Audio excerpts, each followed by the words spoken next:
And welcome back to Coast. George Norrie with you. Our special guest tonight now is Craig Campobasso. Craig's latest work, he's got a number of books out there. The latest is called The Extraterrestrial Species Almanac. Craig, welcome to the program. I'm looking forward to this. Happy New Year, George. I'm so happy to be with you. How are you? I'm great, my friend. How did Craig Campobasso get interested in UFOs and extraterrestrials? Well, I did when I was 26. I started my casting career on Steven Spielberg's Amazing Stories, which was an amazing feat in itself. And during that time, I had a major spiritual awakening, and I just started looking into all things universal, looking into master teachers, and started delving deep into the UFO community and learning from contactee cases, abduction cases, meeting lots of people in the industry. And over all these years, I'm 27 now, so you didn't laugh, George. No, because I know how old you are. Don't say it. I'm protecting your image. Thank you. Thank you very much. Well, let's talk about the new work, the Extraterrestrial Species Almanac, that I had the honor of writing a little snippet for you on the back of the book. And it's truly remarkable. How did you do? Tell me about the research that you did with this. Well, the research is all these years of meeting and talking to contactees.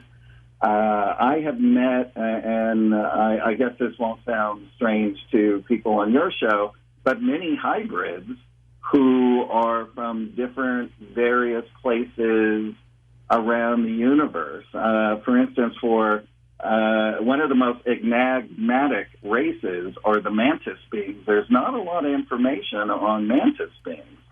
So I came in contact with a woman who is actually a mantis hybrid. So I was able to interview her to get into and delve deeper into who and what they are, what their agenda is, because a lot of times in abduction scenarios, they're sort of seen in the background, and they're observing or protecting, and it's kind of sort of up in the air what they are. But I learned a lot from her, and then therefore was able to incorporate her information into it. Now, someone will probably say, now, how do you become a hybrid? Some of the hybrids I met, their fathers worked in military installations, and they had taken extraterrestrial DNA, sometimes from 3 different races, and incorporated it. And then they brought, and that military officer would then use his own sperm, and then these children would be born, and then they would raise them and see how they interacted. Another way is when the embryo is in the womb, is that an extraterrestrial race can actually inject it with part of their own DNA. Let's talk about these 82 species. How in the world did you come up with that number? Well, I was listening to Paul Hellyer give a lecture. Former Defense Minister of Canada. Yes, exactly. And he's just amazing. And he was talking about 82 races that he knew of that were visiting Earth. There are way more than that. But I decided to do an homage to him and choose the 82 races because he's just been so amazing with all the information he's brought forth that's been suppressed. Now, some of these 82 races, I mean, I know the Greys, the Reptilians, the Hybrids, the Nordics that you've got on the cover of your book. Right. But what are the others? Well, there's some not that you don't have to go through 82 different species here, but give me an idea. Well, some interesting ones are the Jowlin. They're these little these little creatures that are about 2 to 3 feet tall. They're sort of like doctors in a strange way. They sort of waddle a little bit. They really are primarily seen in with starseeds who are either going through a rough patch or if there's a physical ailment, sometimes they are seen assisting them, or if their mind gets bombarded with so much cosmic information and downloads, it could be very trying to a starseed that's just waking up. So they've been seen. There's also these creatures that are also smaller that are called bat-bawuls, and I'd say that 5 times really fast. And they sort of do a little telepathic hypnosis on people like draconians and bad grays and et cetera, that sort of bends people to their will when they're being abducted to keep them subdued, et cetera. Well, where did you get the artwork and the photos for the Extraterrestrial Species Almanac? Well, the artwork, there's close to, I think, 90 renderings. So I worked with a lot of artists, and that is painstakingly time-consuming. I mean, there's one on almost every other page. Yes, yeah. There's actually an artist rendering for every species in the book, including we have 4 actual pictures of extraterrestrials, one of those being Valiant Thor, 2 of those being from the Clarion race, which is from the Maurizio Cavallo contactee case out of Italy. And actually what I couldn't put in the book is who they were. The male's name is Sewell, and the female's name is Nelfa. And Nelfa is studied in astrobiology and chronoastronomy dimensional, which basically means it relates to time in the universe between the dimensions. And Maurizio is also in contact with a guy who is a Venusian time operator, which also he shared a picture with me of, who is very unique looking. He's human. He has a very elongated head. Craig, I'm going to throw out some ETs, and if you would describe them to us and tell us where you think they originate from. Here we go. Let's start with the Greys. Kind of give us a description. Well, the Greys they're just like humans. There are many different races of them, from small, medium, large, supersized. Primarily, they come from Orion, Zeta Reticuli. Some of them are interdimensional. Some of them are from the future. Some of them that are not malevolent are preferred to be called, like the Zetas, the good Zetas out of Zeta Reticuli, preferred to be called Zeta humans. And so we have that classification in the book as well. The cover is, what, a reptilian? What is that? It's a serpent being, and the publisher actually came up. They have an artist, I guess, within their confines there, who did that, and I had no idea they were doing it. So when they sent me the book cover the first time, I was like, "Oh my God, wow, look at that!" So, but I will tell you, it's definitely attention grabbing, and the consensus is of everybody that's seen it really likes it. So, captivating eyes. Yes, very captivating. I've noticed that. That's kind of intriguing. Yeah, and it's a female. I'd take her out for a drink, wouldn't you?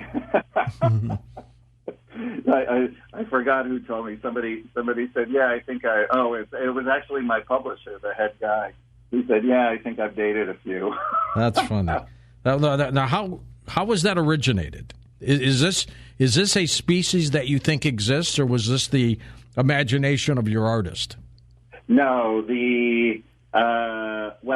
in the actual book under serpent beings, there is the serpent being of the race that I was writing about, and they come from serpents, a constellation that's in the northern sky. Now, the reptilians are different from the serpents? Well, serpents are more of snake DNA, and in hybrid programs, they could be mixed with a little human. They could be mixed with a little reptilian. There's so many different things with hybrids. Basically, the most precious alloy in the universe is DNA, and once a race becomes schooled in genetics, they basically start building different races for whatever they, if it's for a diabolical thing to include into their society, or sometimes if say a benevolent race comes to Earth and they want to study us for 1,000 years, part of what they do is they start a hybrid program. Mm-hmm. Therefore, they can understand us by being a part of us as well. So they look at it differently than we do. How they obtain the DNA, they would definitely go in and they would ask the soul if they could extract that DNA, and if the soul said no, then they wouldn't do it. But basically, there's so many different species with just different mixtures. I've always thought the hybrid program could have also included trying to remove us from the planet and replace us with the hybrids. Well, that seems to be the case at the moment. Oh, really? If we go to like the Sasani beings, for instance, which is you had Bashar on the show before, Daryl Anka, right. Bashar. So they have they're in a parallel Earth 300 years in the future, and at one point in that version of Earth, they lost their way in that dimension and they sort of destroyed their planet, not physically destroyed, but pollution and all of that. So they sort of mutated into these gray-like creatures that could no longer reproduce and were dying out. So they sort of came to our timeline, extracted DNA. Over time, they became a benevolent race. So their first hybrids are called the Mazay. Their hybrid twos are called the tall gray Mazanis. Their hybrid three are the Sasani beings, which are half human, half gray.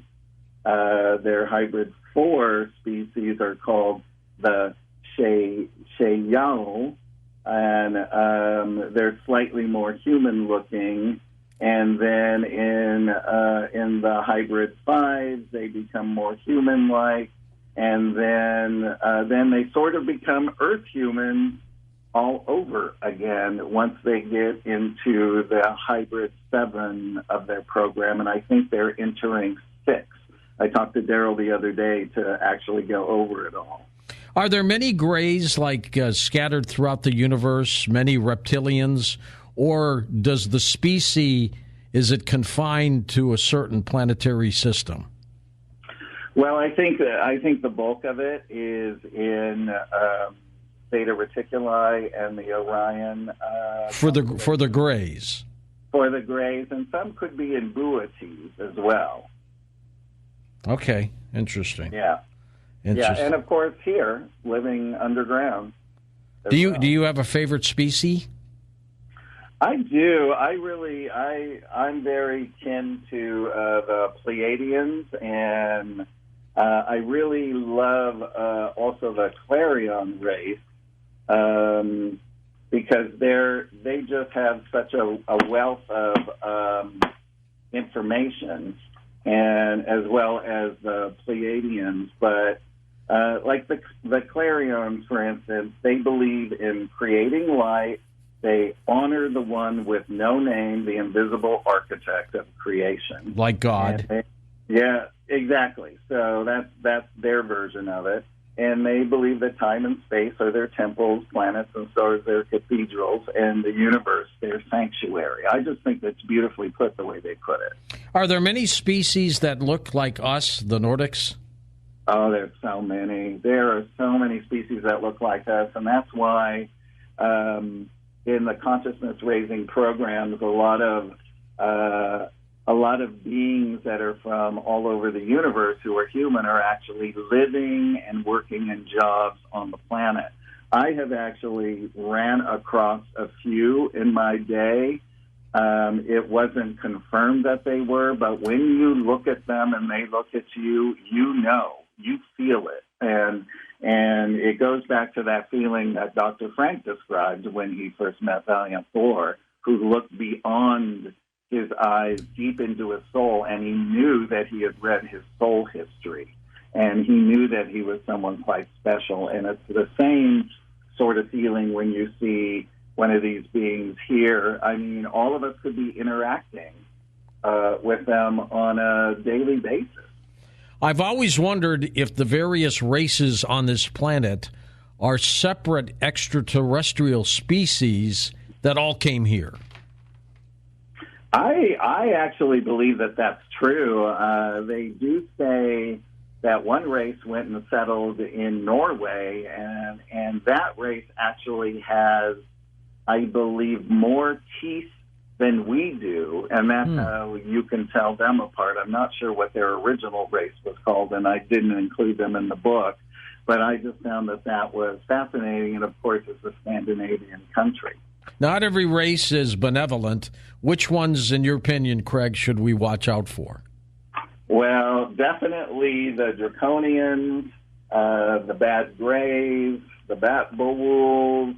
As we know, Draconians, there's so many different of the reptile species.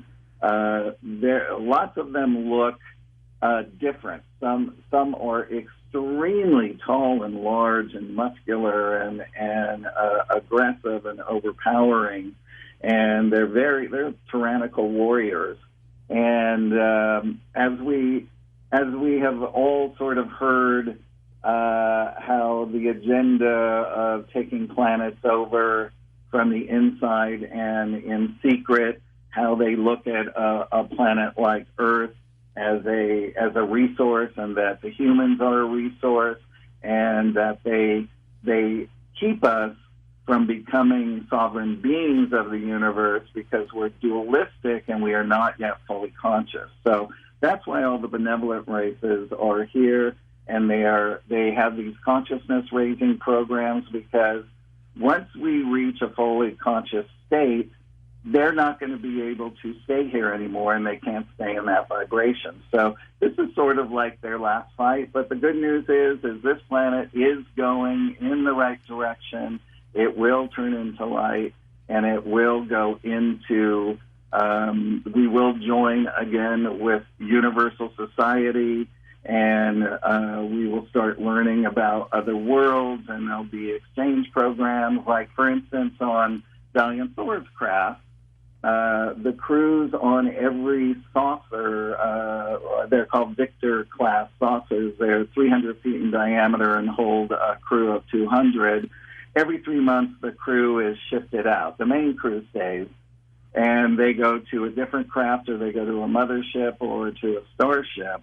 And while they're there, they're learning all different kinds of jobs, and that's how their society is created. And some then want to enter commandership and start going through those programs as well. So I put a whole section in the back of the book, by the way, that explains all of the Galacturian alignment of space peoples and planets, craft, how they work, etc. Also the cosmic laws and a terminology of the extraterrestrial world. It seems, Craig, that the abductions of the 50s and 60s, where they were a little more prevalent than now, Why is that? Why do we seem to have a shortness of abduction cases? Well, I think in the 50s, for sure. And welcome back to Coast. George Norrie with you. Our special guest tonight now is Craig Campobasso. Craig's latest work, he's got a number of books out there. The latest is called the Extraterrestrial Species Almanac. Craig, welcome to the program. I'm looking forward to this. Happy New Year, George. I'm so happy to be with you. How are you? I'm great, my friend. How did Craig Campobasso get interested in UFOs and extraterrestrials? Well, I did when I was 26. I started my casting career on Steven Spielberg's Amazing Stories, which was an amazing feat in itself. And during that time, I had a major spiritual awakening, and I just started looking into all things universal, looking into master teachers, and started delving deep into the UFO community and learning from contactee cases, abduction cases, meeting lots of people in the industry. And over all these years, I'm 27 now, so you didn't laugh, George. No, because I know how old you are. Don't say it. I'm protecting your image. Thank you. Thank you very much. Well, let's talk about the new work, the Extraterrestrial Species Almanac, that I had the honor of writing a little snippet for you on the back of the book. And it's truly remarkable. How did you do? Tell me about the research that you did with this. Well, the research is all these years of meeting and talking to contactees. I have met, and I guess this won't sound strange to people on your show, but many hybrids who are from different various places around the universe. For instance, one of the most enigmatic races are the mantis beings. There's not a lot of information on mantis beings. So I came in contact with a woman who is actually a mantis hybrid. So I was able to interview her to get into and delve deeper into who and what they are, what their agenda is, because a lot of times in abduction scenarios, they're sort of seen in the background, and they're observing or protecting, and it's kind of sort of up in the air what they are. But I learned a lot from her, and then therefore was able to incorporate her information into it. Now, someone will probably say, now, how do you become a hybrid? Some of the hybrids I met, their fathers worked in military installations, and they had taken extraterrestrial DNA, sometimes from 3 different races, and incorporated it. And then they brought, and that military officer would then use his own sperm, and then these children would be born, and then they would raise them and see how they interacted. Another way is when the embryo is in the womb, is that an extraterrestrial race can actually inject it with part of their own DNA. Let's talk about these 82 species. How in the world did you come up with that number? Well, I was listening to Paul Hellyer give a lecture. Former Defense Minister of Canada. Yes, exactly. And he's just amazing. And he was talking about 82 races that he knew of that were visiting Earth. There are way more than that. But I decided to do an homage to him and choose the 82 races because he's just been so amazing with all the information he's brought forth that's been suppressed. Now, some of these 82 races, I know the Greys, the Reptilians, the Hybrids, the Nordics that you've got on the cover of your book. Right. But what are the others? Well, there's some Not that you don't have to go through 82 different species here, but give me an idea. Well, some interesting ones are the jowlin. They're these little these little creatures that are about 2 to 3 feet tall. They're sort of like doctors in a strange way. They sort of waddle a little bit. They really are primarily seen in with starseeds who are either going through a rough patch or if there's a physical ailment, sometimes they are seen assisting them, or if their mind gets bombarded with so much cosmic information and downloads, it could be very trying to a starseed that's just waking up. So they've been seen. There's also these creatures that are also smaller that are called bat-bawuls, and I'd say that 5 times really fast. And they sort of do a little telepathic hypnosis on people like draconians and bad grays and et cetera, that sort of bends people to their will when they're being abducted to keep them subdued, et cetera. Well, where did you get the artwork and the photos for the Extraterrestrial Species Almanac? Well, the artwork, there's close to, I think, 90 renderings. So I worked with a lot of artists, and that is painstakingly time-consuming. I mean, there's one on almost every other page. Yes. Yeah, there's actually an artist rendering for every species in the book, including we have 4 actual pictures of extraterrestrials, one of those being Valiant Thor, 2 of those being from the Clarion race, which is from the Maurizio Cavallo contactee case out of Italy, and actually, what I couldn't put in the book is who they were. The male's name is Sewell, and the female's name is Nelfa. And Nelfa is studied in astrobiology and chronoastronomy dimensional, which basically means it relates to time in the universe between the dimensions. And Maurizio is also in contact with a guy who is a Venusian time operator, which also he shared a picture with me of, who is very unique looking. He's human. He has a very elongated head. Craig, I'm going to throw out some ETs, and if you would describe them to us and tell us where you think they originate from. Here we go. Let's start with the Greys. Kind of give us a description.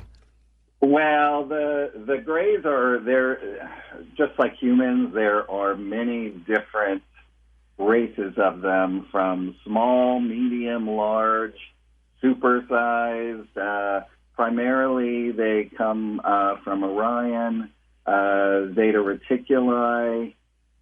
Some of them are interdimensional. Some of them are from the future.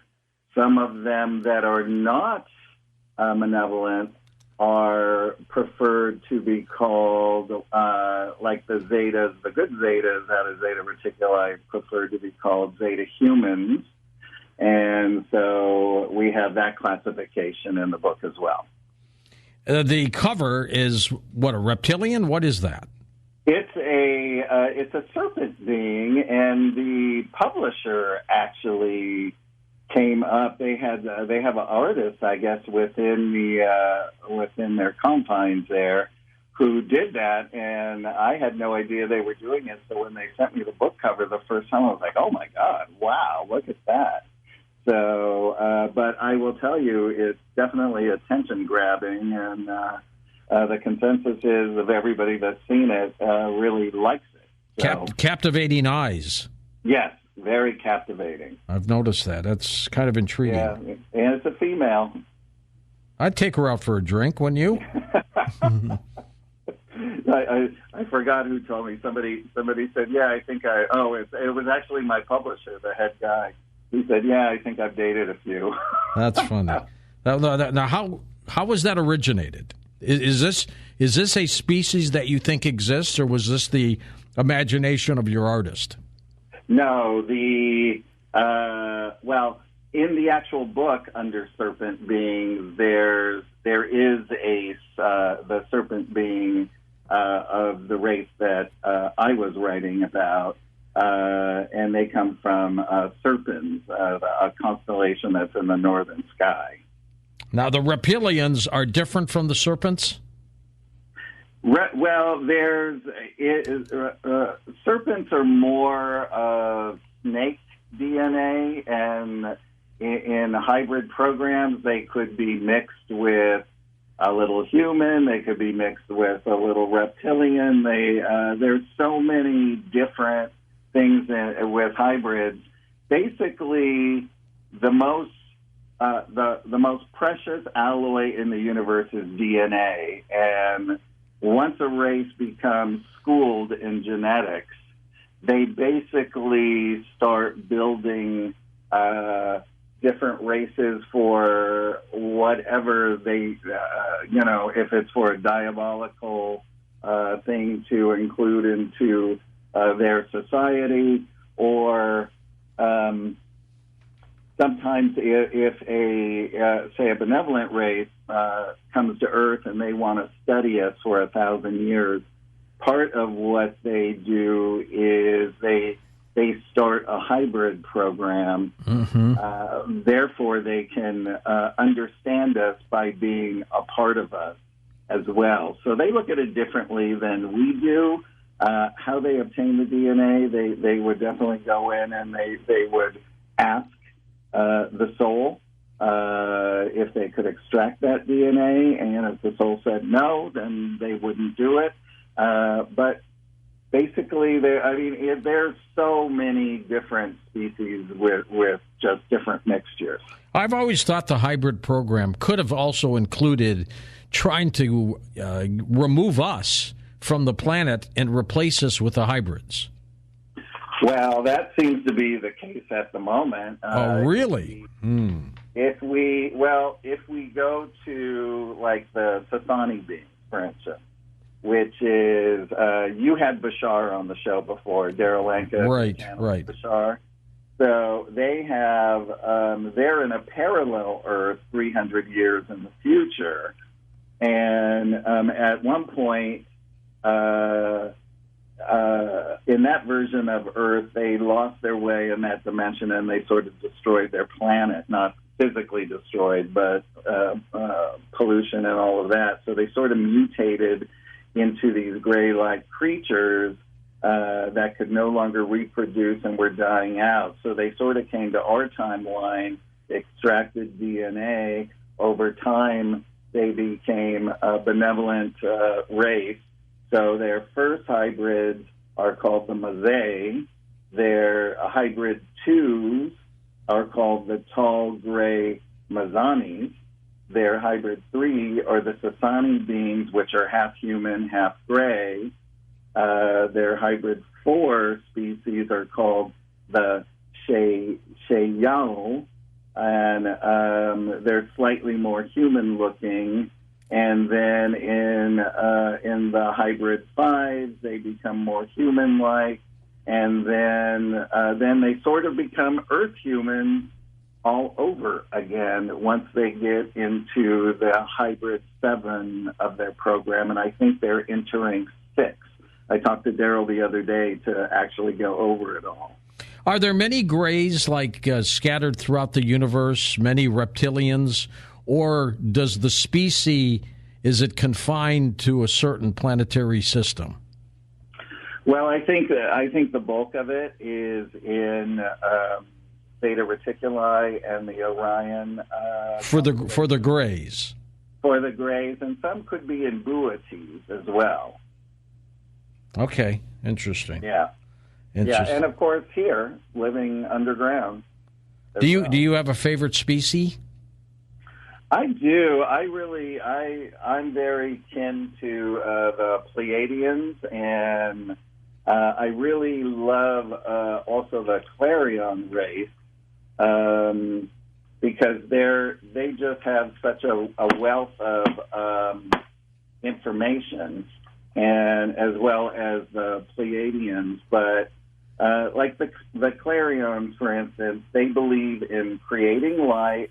They honor the one with no name, the invisible architect of creation. Like God. Yeah, exactly. So that's their version of it. And they believe that time and space are their temples, planets and stars their cathedrals, and the universe their sanctuary. I just think that's beautifully put the way they put it. Are there many species that look like us, the Nordics? Oh, there's so many. There are so many species that look like us, and that's why in the consciousness-raising programs, a lot of beings that are from all over the universe who are human are actually living and working in jobs on the planet. I have actually ran across a few in my day. It wasn't confirmed that they were, but when you look at them and they look at you, you know, you feel it. And it goes back to that feeling that Dr. Frank described when he first met Valiant Thor, who looked beyond his eyes deep into his soul, and he knew that he had read his soul history, and he knew that he was someone quite special. And it's the same sort of feeling when you see one of these beings here. I mean, all of us could be interacting with them on a daily basis. I've always wondered if the various races on this planet are separate extraterrestrial species that all came here. I actually believe that that's true. They do say that one race went and settled in Norway, and that race actually has, I believe, more teeth than we do, and that's how you can tell them apart. I'm not sure what their original race was called, and I didn't include them in the book, but I just found that was fascinating, and of course it's a Scandinavian country. Not every race is benevolent. Which ones, in your opinion, Craig, should we watch out for? Well, definitely the Draconians, the Bad Graves, the Bat Bulls. As we know, Draconians, there's so many different of the reptile species. Lots of them look different. Some are extremely tall and large and muscular and aggressive and overpowering, and they're tyrannical warriors. And as we have all sort of heard how the agenda of taking planets over from the inside and in secret, how they look at a planet like Earth as a resource, and that the humans are a resource, and that they keep us from becoming sovereign beings of the universe because we're dualistic and we are not yet fully conscious. So that's why all the benevolent races are here, and they have these consciousness raising programs, because once we reach a fully conscious state, they're not going to be able to stay here anymore, and they can't stay in that vibration. So this is sort of like their last fight. But the good news is this planet is going in the right direction.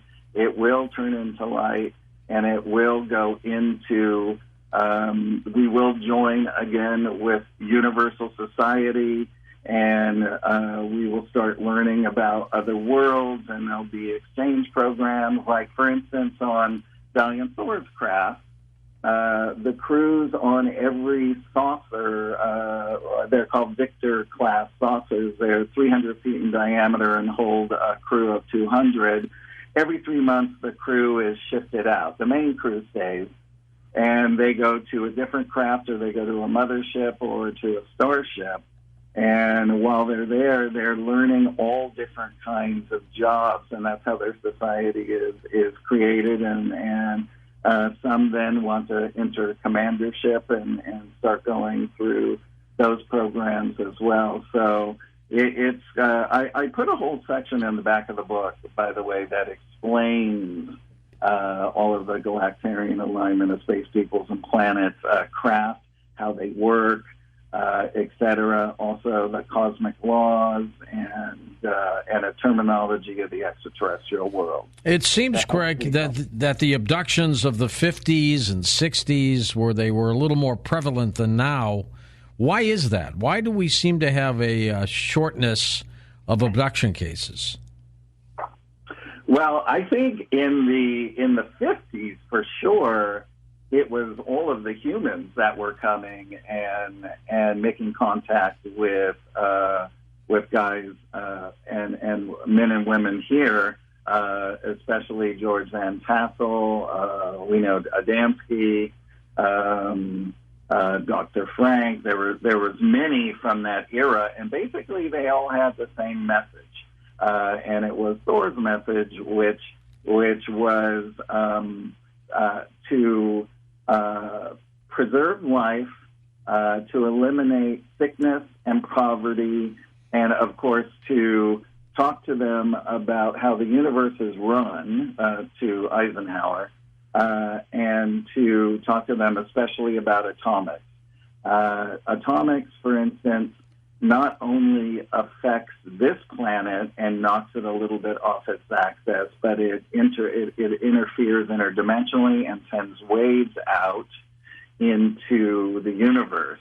Dr. Frank said that Thor told him that during that first blast that they had to put 100 craft around the Earth just to stabilize it. So they were talking about very important things, and especially with George Van Tassel, Orthon gave him the blueprints to build the Integratron, which was a rejuvenation machine, which would keep us looking young like they look during their very long lifetime.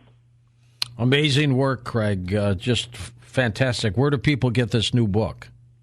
They can get autographed copies by me by going to my website, autobiography.com, and then click on other books, and it's right there.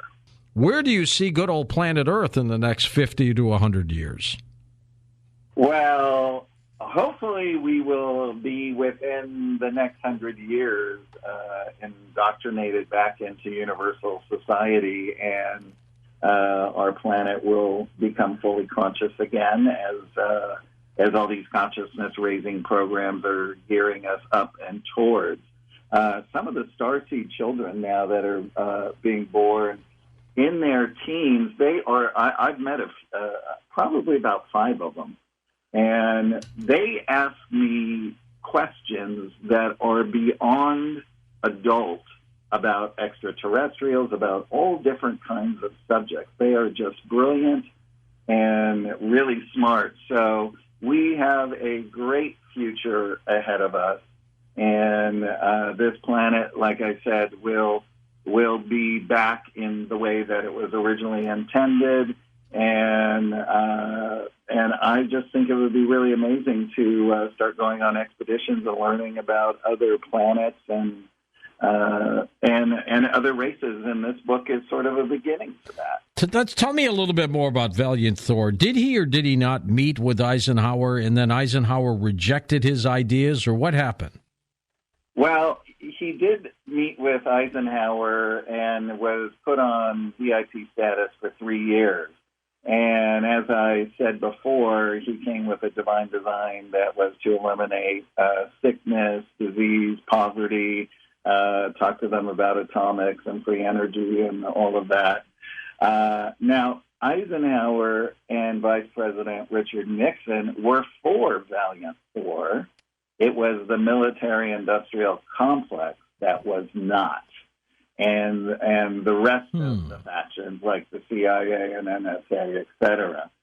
So they basically wanted his organic technology, which they did not have in their possession at that time. They just had a lot of the crashed saucers, like from Roswell, and there was in that period of time, there was a lot of crash saucers that happened in New Mexico, and they had captured those saucers and were reverse engineering them way back when. But those were not based on organic technology.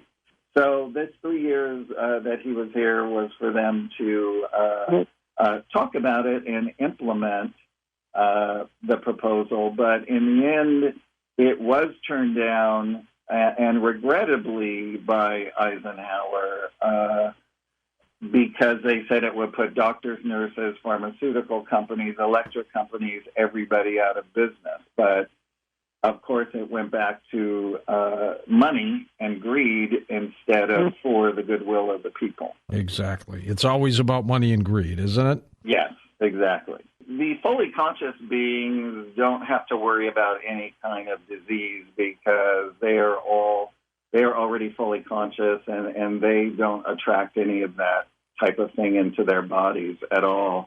I'm not sure about I'm sure the more malevolent races have antidotes and things like that because they are advanced, but just more towards the dark part of society. As for helping to create vaccines, I'm sure that a lot of them, what they are able to do is that they can implant a thought in somebody's head, especially people who are creating vaccines, on which way to go to guide them, but the person would take it as intuition. So I would say that, yes, my guess is that, of course, because they really, really love humanity and want to help. So I would believe that they would do it that way. They don't seem to interact with us too often, then, do they? Straight out. They interact with individuals who are heart-based. That's why there's a lot of contacts in South America, and they're not going to come down here and say, hi, we're here, because they're benevolent. And what they're doing with, again, going back to the consciousness raising program, they're helping us catch up to where they are so that then we will be of a like mind and be able to understand the universe more clearly and how it works and et cetera. So they're just waiting for us to catch up. That's all. Is there indeed a federation like Star Trek? There is. It was told to me as called the Galactarian Alignment of Space Peoples and Planets.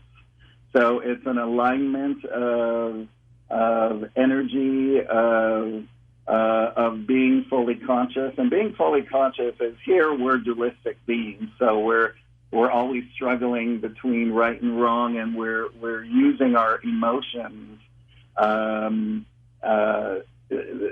Emotions really are created as sort of like a divine spiritual tool, and what they do is they help us to evolve, because as we start to understand what emotions are, then we can start interacting instead of working from our ego, and we become more heart-based. Then we start working, we merge the heart and the mind, which is what they have done. And a lot of us down here are working from the mind and the ego, but a lot of us that are individuals are working from the heart. Greg, are there people who are hybrids and don't know it?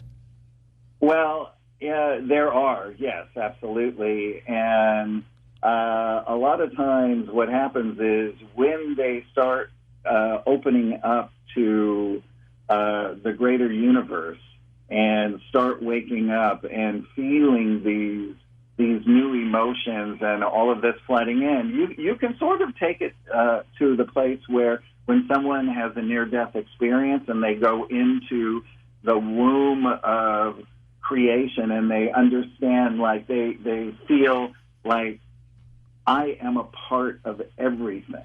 I am everything, and I am so much in this love. And they start to feel this connection, but then they start get bombarded with a lot of higher thoughts that might contradict some of their own belief systems, and that's when they have to work through it. So that's when it becomes a little bit more difficult. But what I would suggest is there are a lot of wonderful hypnosis people who can take people under if you're in for abductions, or if you feel you've been abducted, or past life or any kind of thing. There is definitely a lot of metaphysical help out there that's just not in the mainstream for people that are experiencing this.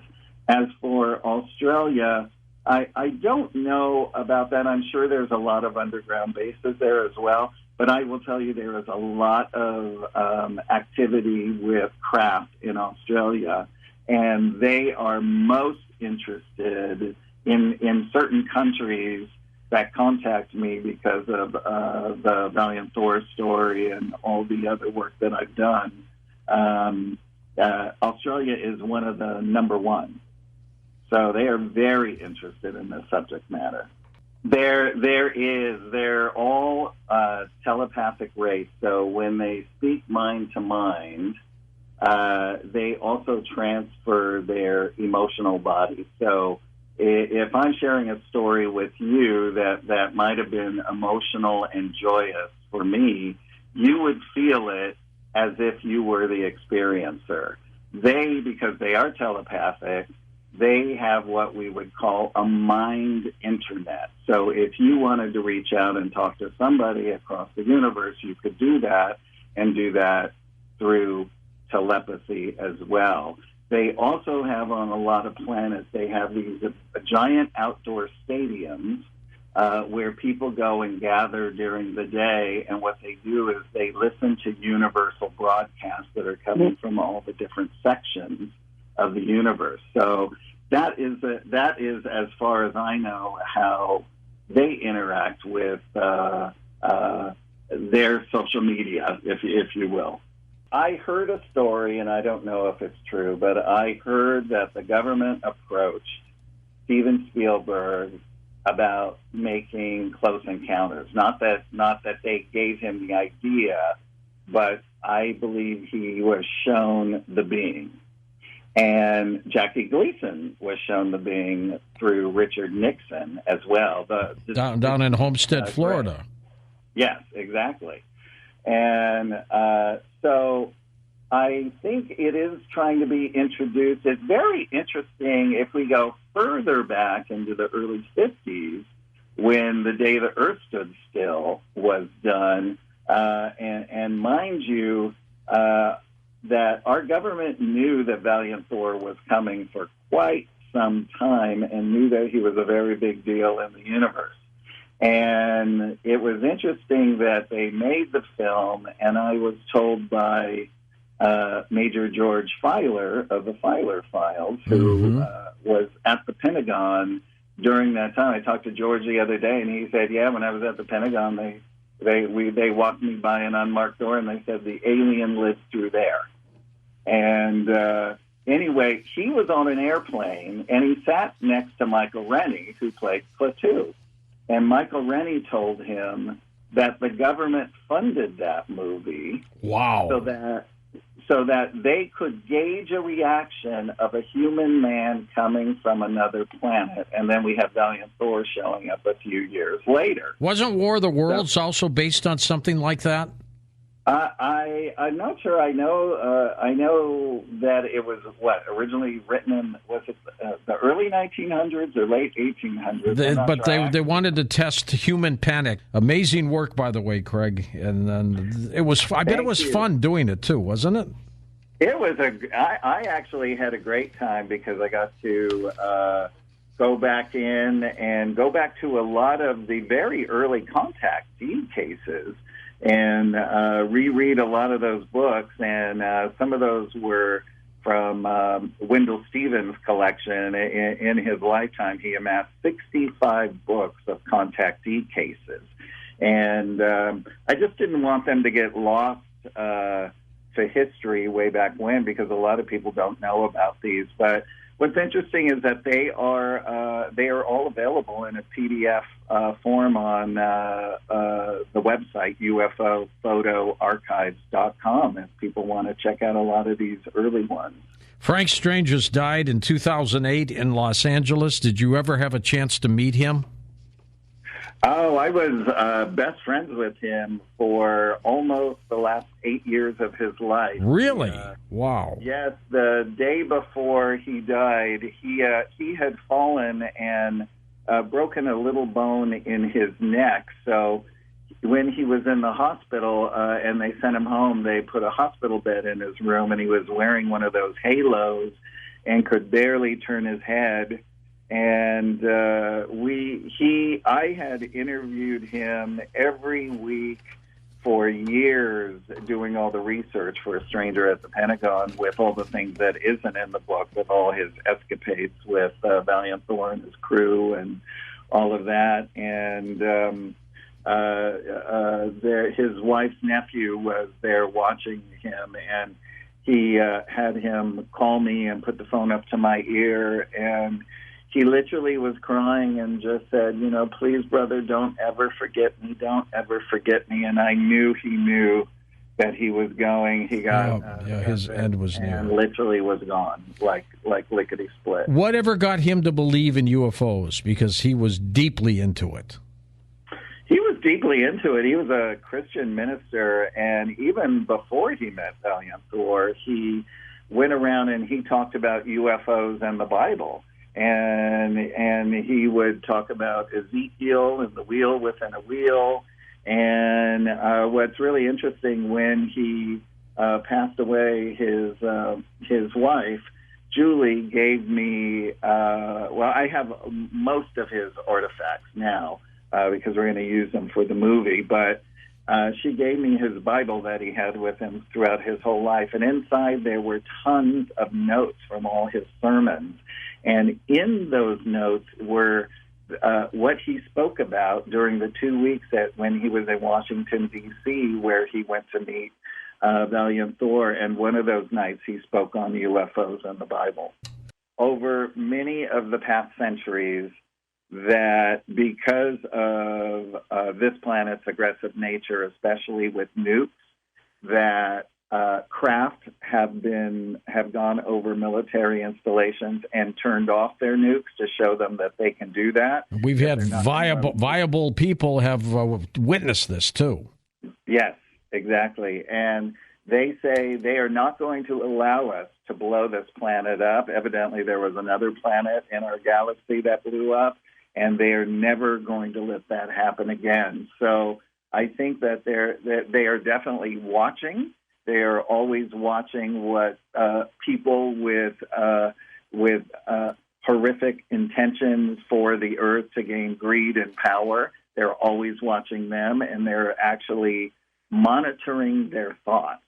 And they're seeing. They know what they're thinking, but they have to wait to see if they're actually going to perpetrate it. So it's interesting when I think about it, that maybe they have actually helped stop a lot of things that might have occurred, but maybe they allow a few things for our learning. But I do feel safe in that respect.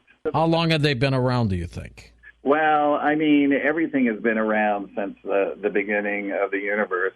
Humanity originated in the Lyra system and sort of went out there, big, giant, tall Nordics, and as they went out into other systems, their sizes started reducing, dependent on planetary aspects and things on the planet that they went and settled on. What about time travelers, Craig? Well, I definitely think that there are time travelers, and there are different timelines from what I understand. I am definitely not an aficionado on time travel, but from what the information that I've been given is that this planet will see many, many, many centuries of peace. We're overdue for that, Craig. We are. We've had a long, arduous road, and it's about time. Is there a species you don't like that you've have uncovered? Well, I would say one of the most evilest with intent are those bat bawuls. Those are beyond Those are beyond satanic. They're the ones beyond belief, right? Yeah, they're beyond belief. Exactly. All right, my friend, give out your website and where people can get your books. All right. So I want to watch Stranger at the Pentagon, strangeratthepentagon.com, and you can get the E.T. Almanac or my autobiography of an extraterrestrial book series. There's 4 books at autobiographyofANET.com. And you can also buy the E.T. Almanac there by clicking on other books. Super. Craig, thanks for being on the show. And here he is back on Coast to Coast with his latest work, The Serpent Oracle, Templars, Mormons, and the Lilith Legacy. David, welcome back. How are you? I'm doing great. Thank you for having me, George. We hear so much about the serpent. I mean, we hear great things about a serpent. I mean, it's a symbol of medicine. It's a symbol of so many positive things. And then we hear it's the symbol of Satan, the devil. Who wins on this? It's crazy. It's a crazy dichotomy because we don't glorify the spider and we don't demonize the pony, but there's something about the serpent, like you said, we have both good and evil. And that's really what got me going on this. The ancient peoples, if you go back in history and look at some of the idols that they use and the worshiping that they did, the ancient peoples almost universally worshipped the serpent, and yet today we think of it as this evil, a sign of the devil, the Garden of Eden story. And so which is it? Is it both? Is it one? Is it the other? And that's really what got me going on this. But again, we don't have other.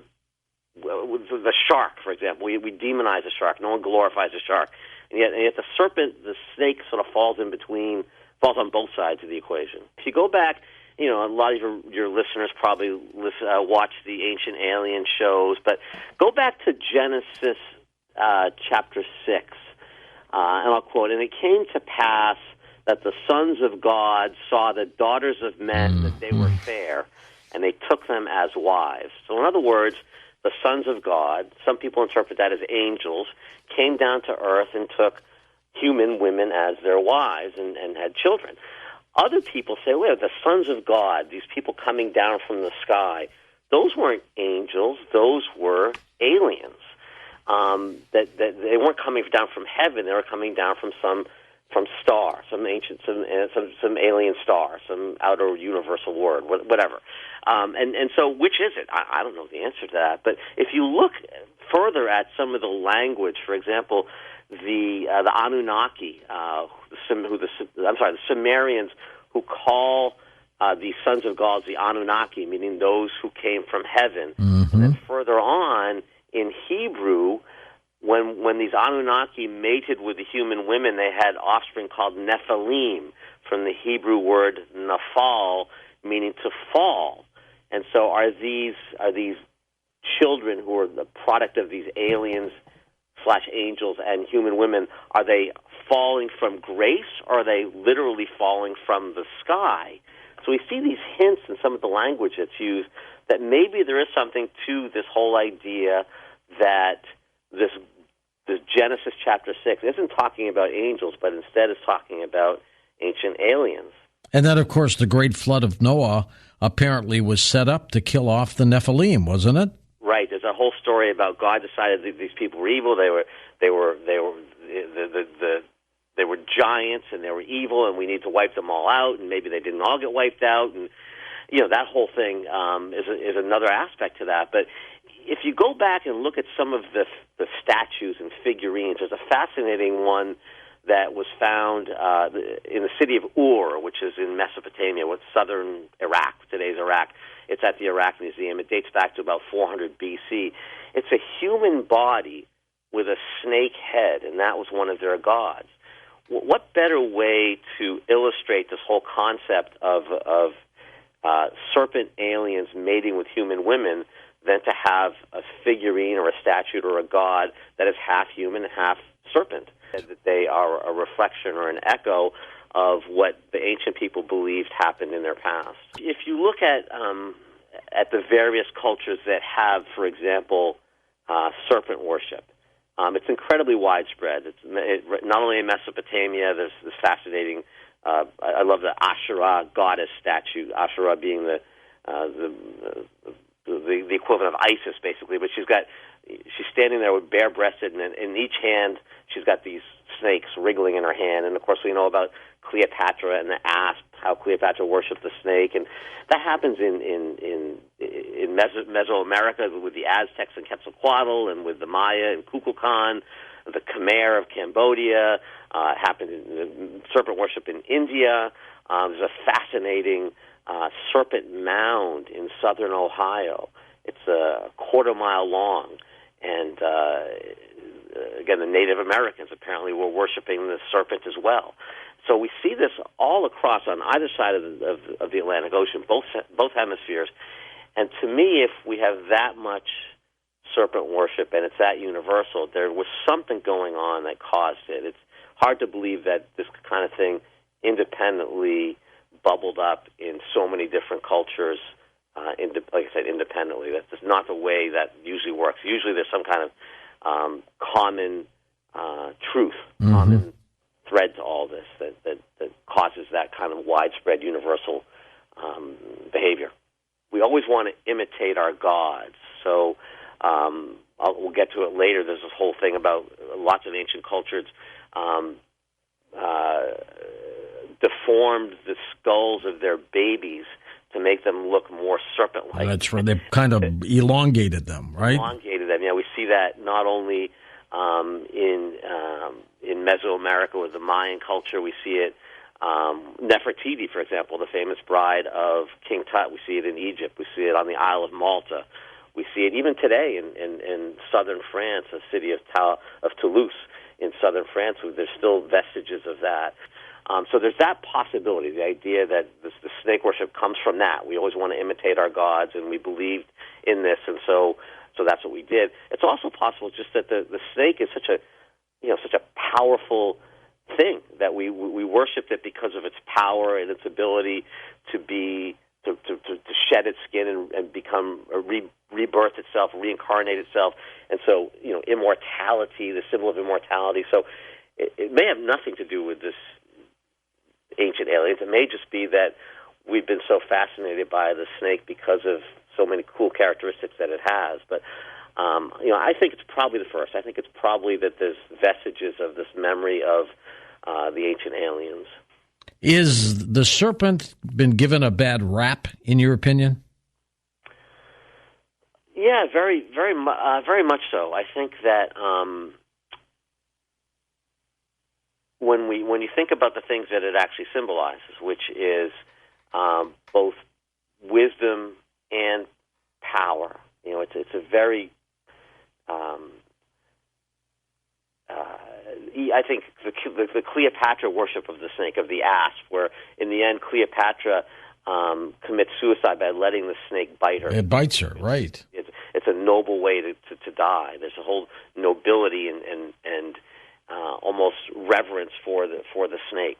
That's what the ancient people really believed, and it's funny because that sort of carried through. There are fascinating groups of fundamentalist Christians in Appalachia who do something called who handle snakes. They believe it's ordained in the New Testament that they're supposed to do this.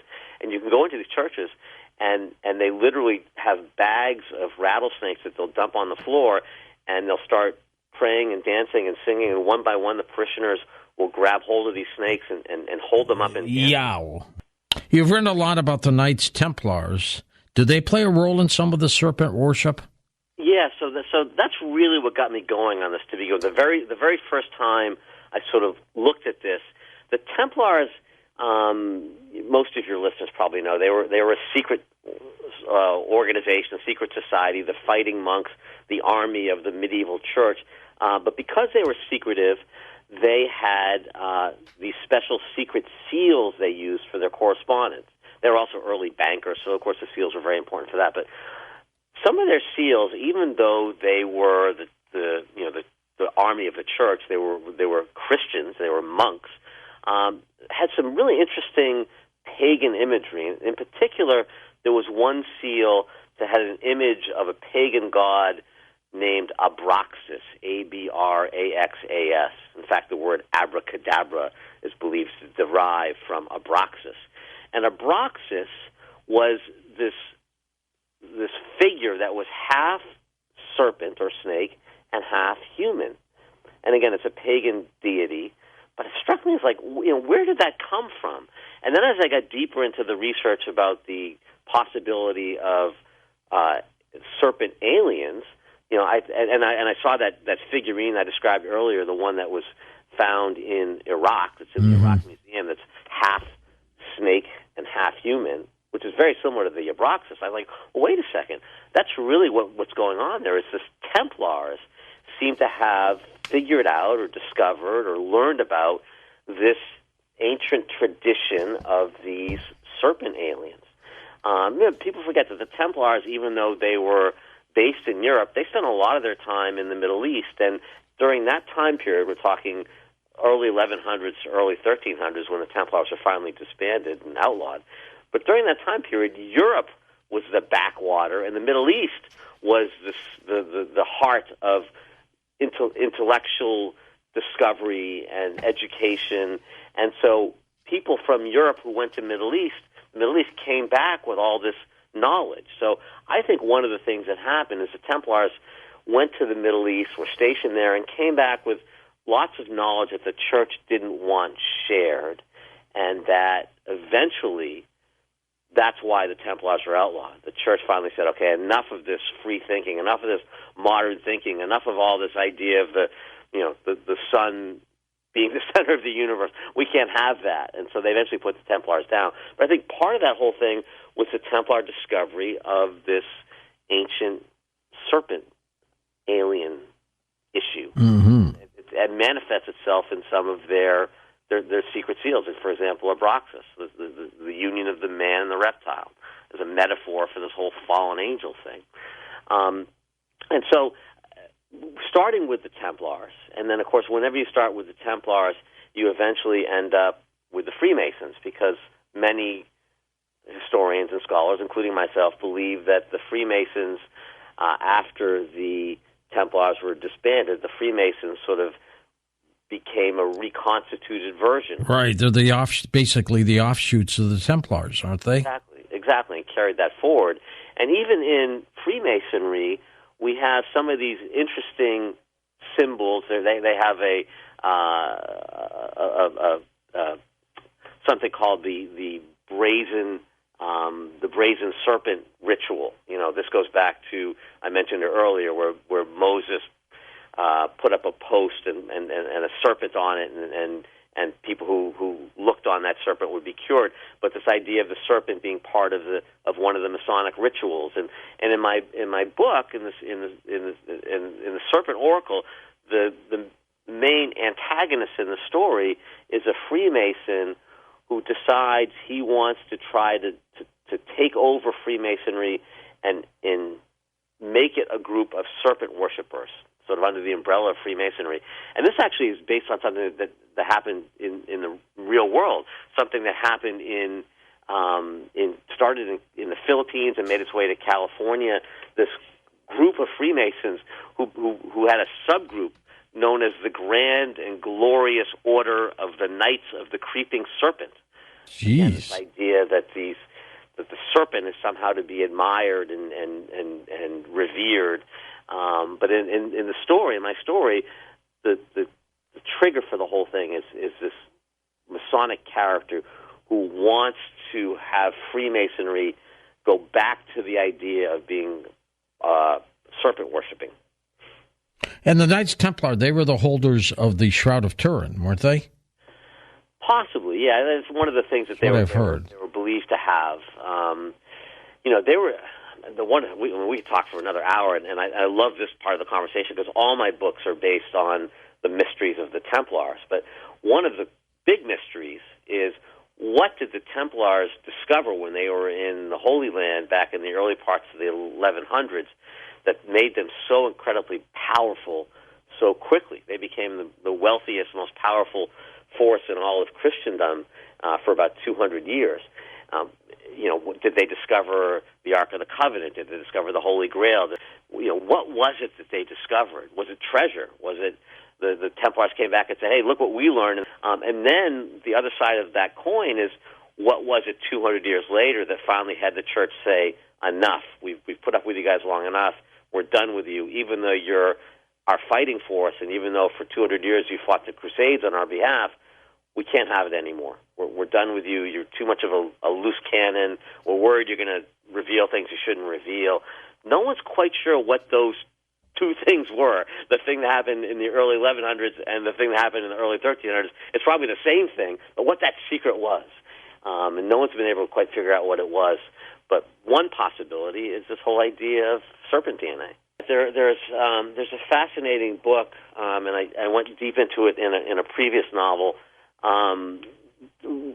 talking about the passages in Genesis. It's called the Genesis 6 Conspiracy, and I'm picking it up right now as I'm talking to you, by a guy named Gary Wayne, and he goes into that, and he basically divides the world into good and evil based on who survived during the Great Flood, aliens or not. This is based on whether it was Cain or Abel, and he tracks this whole thing. But his point basically is, and we see this manifesting itself a little bit today. Tell us about the cover of the Serpent Oracle book. So that is the cover is the all-seeing eye surrounded by the classic Ouroboros idea of a snake swallowing its own tail. And that is inspired by a real symbol that I found that was used in Freemasonry. So again, the all-seeing eye, of course, you see it on the dollar bill, and everyone knows it's the triangle with the eye inside. It's a Masonic symbol. But I was surprised, and this goes back to an earlier question you asked, do the Templars, do the Freemasons have a history of serpent worship? And it's there, but it lies just below the surface. But I found this image of, again, a Masonic image of the all-seeing eye surrounded by the serpent, as if they were part of, the same. Symbolically, the serpent encompasses and surrounds everything the Masons do, and I thought it was a cool cover image. Oh, it is. It's well done. Yeah, thank you. But mostly because I think it's again, in Freemasonry especially, everything's symbolic. Everything has many levels of meaning. It's a secret society. It's a society with secrets. And I one of the things I love to do, I'm not a Freemason myself, but I love to sort of try to figure out what it is they're trying to tell us without actually telling us. What would you like people to bring away with themselves after they read the Serpent Oracle?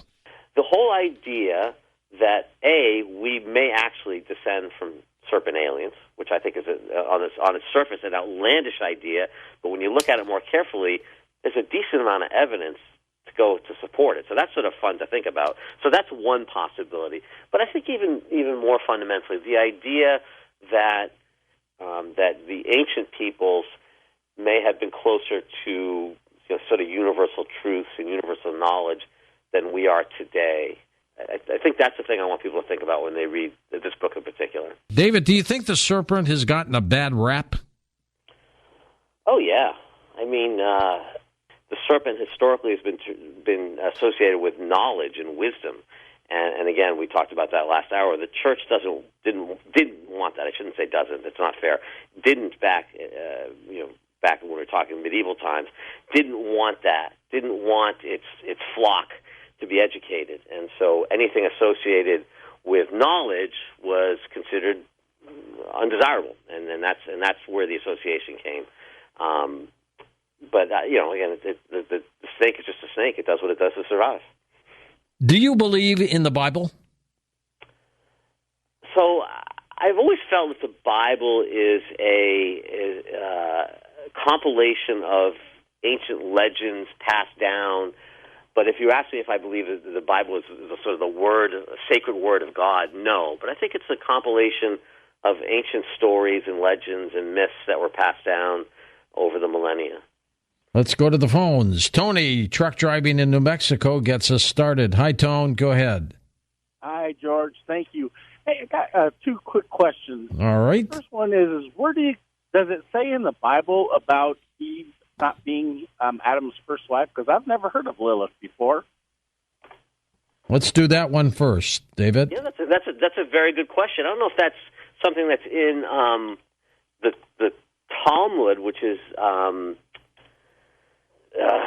sort of a commentary on the Bible in Judaism, or whether it actually is in the Bible itself. I don't believe it's in the Bible itself. I think it is something that comes from the Talmud. I always thought that Eve was Adam's wife, and that was it. Yeah, no, I think this comes from the Talmud. So again, the Talmud is sort of the accumulated knowledge of all the main Jewish rabbis for about 600 or 700 years. Don't quote me on this. Maybe 200 AD to 700 AD, in that range, and they basically put together all the knowledge that had been accumulated. And I think the Lilith story comes from that. Let's go to your second question, Tony. Go ahead. Okay. Didn't God curse the serpent in the Garden of Eden when she gave all the information and deceived Eve to slither on the ground and took away his legs and such? I'm sorry, I missed some of that question. You faded in and out. Could I ask you to repeat that? I'm sorry. Did God curse the serpent? I don't know the answer to that. I'm not. You're not a theologian. I'm not a theologian. Do you know the answer to that, George? I think he did. I think he did curse the serpent, and that would make perfect sense that he would. Ever since then, the serpent has been perceived as being evil or part of Satan. If readers or if listeners are curious about this, I would Google Lilith and look at the pictures. She's almost universally portrayed with a serpent around her neck or wrapped around her legs, naked as a temptress. The Catholic Church portrays Lilith as evil. There's no doubt about that. Yep, and she's always got the snake with her. A lot of modern feminists have sort of adopted her as sort of a counterbalance against the church. But the Lilith character, the Lilith personage, has become romanticized in some feminist movements. But again, she's always pictured with the serpent. Interesting. Hank in St. Louis. Hi, Hank. Go ahead. Hank, you there? Nope, he's not there. Let's move on to Linda in the state of Washington. Hello, Linda. Hello again, George. Hey, Lynn. Hey, I wanted to make a quick statement that most of the presidents have been Masons, and the Constitution and Bill of Rights was written in a way that said not for the people, but of the people. But I wanted to make a comment about or have an opinion about Lilith, which I know you won't agree with, George, but I think Lilith was Adam's first wife from what I've studied and learned, and she would not accept God's misogynic, controlling, bullying tactics, so she left. And it's kind of like Joe Kennedy, his daughter did not want to follow in the siblings' footsteps and get into civic service and politics. She wanted to be a free spirit, and he wound up putting her in an institution, gave her shock treatments. She spent her whole life that way because she tried to rebel against her father. Oh, yeah, turned her into a vegetable, Linda, to be sure. But, David, back to Lilith. I mean, could she have been railroaded in this thing? Right. Well, what the caller said is exactly right. She refused to be the subservient, wife to Adam. Adam didn't like it. He complained to God, and God said, "All right, we'll go get you a new wife, and we'll cast Lilith aside." And that's exactly what happened. And the caller used the word misogynistic, and I think that's an accurate description to what was happening back then. And also the caller mentioned something about the Constitution being written being signed, the Declaration of Independence being signed by many Freemasons. I did want to make the point, we talked about it earlier, the idea that the Freemasons sort of inherited the mantle of the Knights Templar. One of the pieces of research I just learned about, which I wanted to share, was that the cornerstone for the White House was laid by George Washington, and that was done on October 13th, 1792. And, of course, October 13th is a very famous day in Templar history. That's the day the Templars were put down, October the 13th, 1307. So I think, and we know that George Washington, when he laid that cornerstone, was wearing his Masonic apron. I don't think that was an accident that they chose the date of the Templar put down to lay the cornerstone for what was going to be the New Jerusalem here in America. So I think that's just another piece of evidence that sort of ties the Freemasons to the Templars, this whole continuum. But I don't think that date was an accident. I don't think so either. East of the Rockies, Lloyd is with us in South Carolina. Thanks, Lloyd. Go ahead.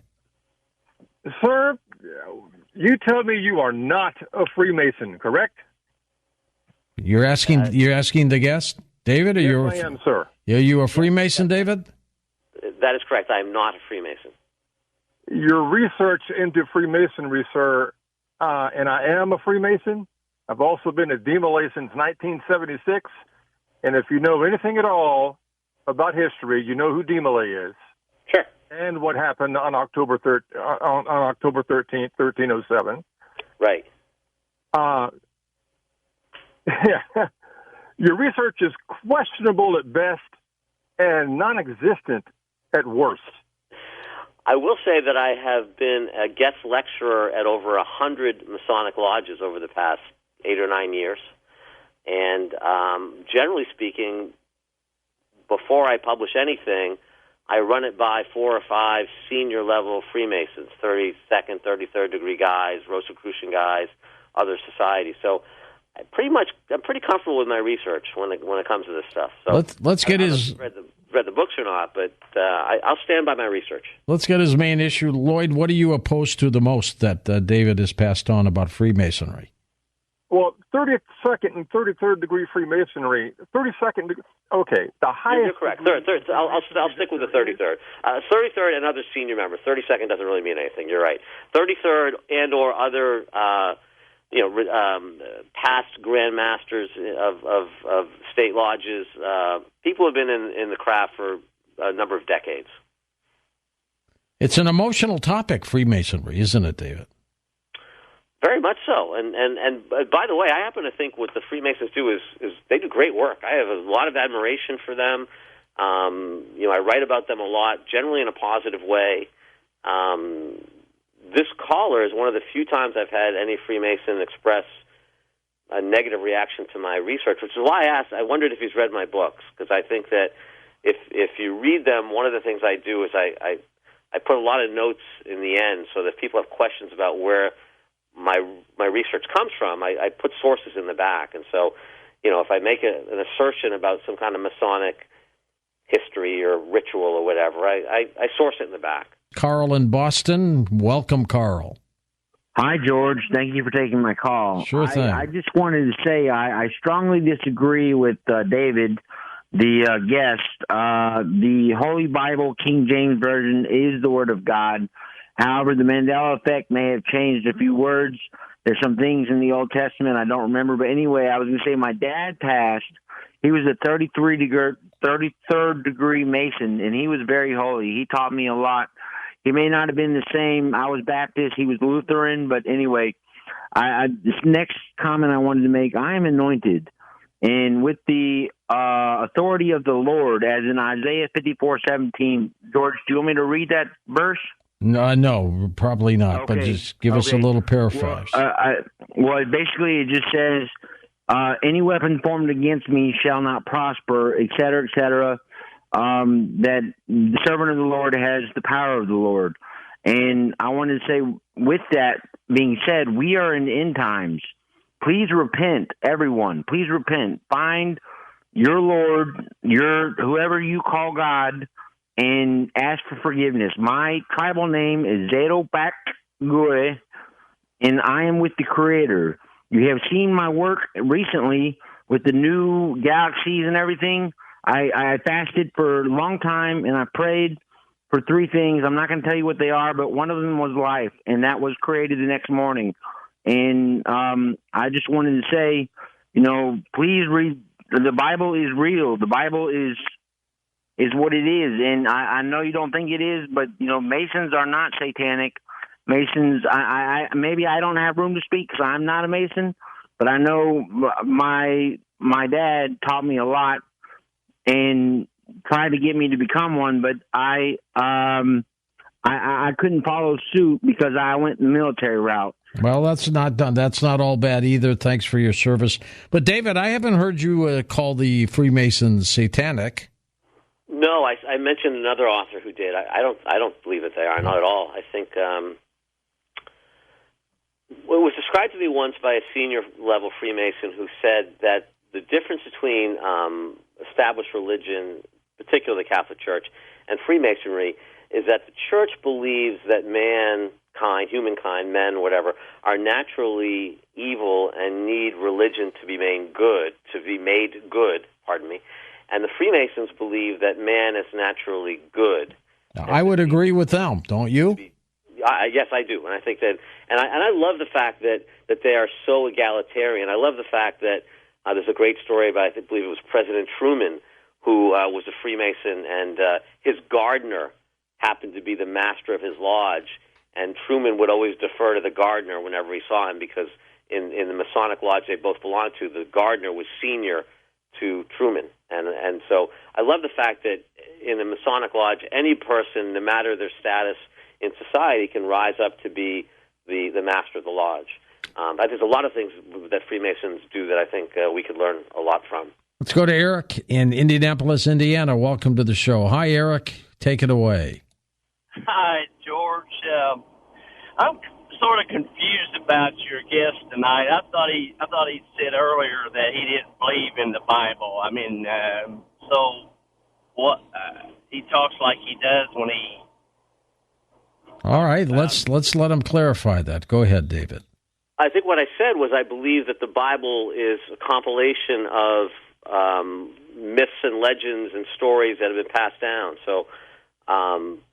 I don't believe it's the Word of God, but I believe that a lot of the stories are a reflection and an echo of legends that have truth to them. Was there something in particular you think I misstated about? Yeah, there's a couple of, 2 or 3 stories I know for sure that really convinces me of the Bible, and that's that God sent His only begotten Son on this earth to hang on the cross for Yeah, I'm sorry. My question back to you was, did I say something in particular that made you question, that supported your assertion that I was being inconsistent? What in particular did I say that you thought was inconsistent? Well, it just sounded like you didn't believe none of the Bible, and you're talking about the Bible like you do believe. I mean, when you talk about Adam and Eve and stuff like that. No, as I said, I think those are stories that have truth to them, but I don't believe that the Bible itself is the Word of God. Which is important for a lot of people, of course. But that's right. Your understanding and your belief system, David, which you're entitled to. Let's go next to Joe in Monterey, California. Hi, Joe. Go ahead. Thank you for taking my call, George. Sure, Joey. Wow, snakes abound. They're everywhere. Let's just see if we could keep it to the snakes and what I'm about to say. The caduceus is, you don't understand the symbolism of the caduceus. This goes back way before we used it for many things. It's representing the Ida and Pagali. Those are the 2 snakes that intertwine the Sushumna. This is in the physical body. This is a negative and positive energy, male and female energy. And the middle, the staff, is called the Sushumna, which is the Kundalini. You raise the Kundalini to the top of the head, and that's fire coming out. That's enlightenment. And that goes back way back when. Now, I'm sorry, who mentioned the caduceus? It's about The rod of Asclepius. Well, you mentioned the symbolism of the medical profession as far as snake. That's a single snake. The rod of Asclepius, a single snake, not a double snake. Okay. Well, I'm going to continue on what the snake represents. Okay. The snake is a part of enlightenment. The Hindu gods, the god Shiva, which is the destroyer of the illusion, has a snake around his neck. That's another symbol that you see. In the Kabbalah and Tarot, they have two posts. It's the Two of Wands, which is called the lightning path. That's the middle way. Buddha talks about the middle way to enlightenment, the fast enlightenment. Now, as far as the Masons and the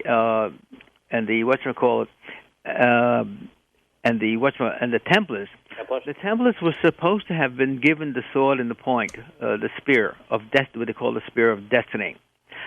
At one time, they held it, and then they passed it off. At least we are told they passed it off to the Masons, and there was, as you recalled, the splitting. We call it the splitting of the elm, where they split, where there's an outer organization and an inner secret organization. And this is probably with a lot of different groups. They have an outer, which is general public, and an inner, which are the people that are connected. The flaw of the Masons... Yes, I do agree with that last statement you made. What is your point here, though, Joe?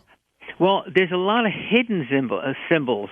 There's meaning behind the meaning, especially in the Masons.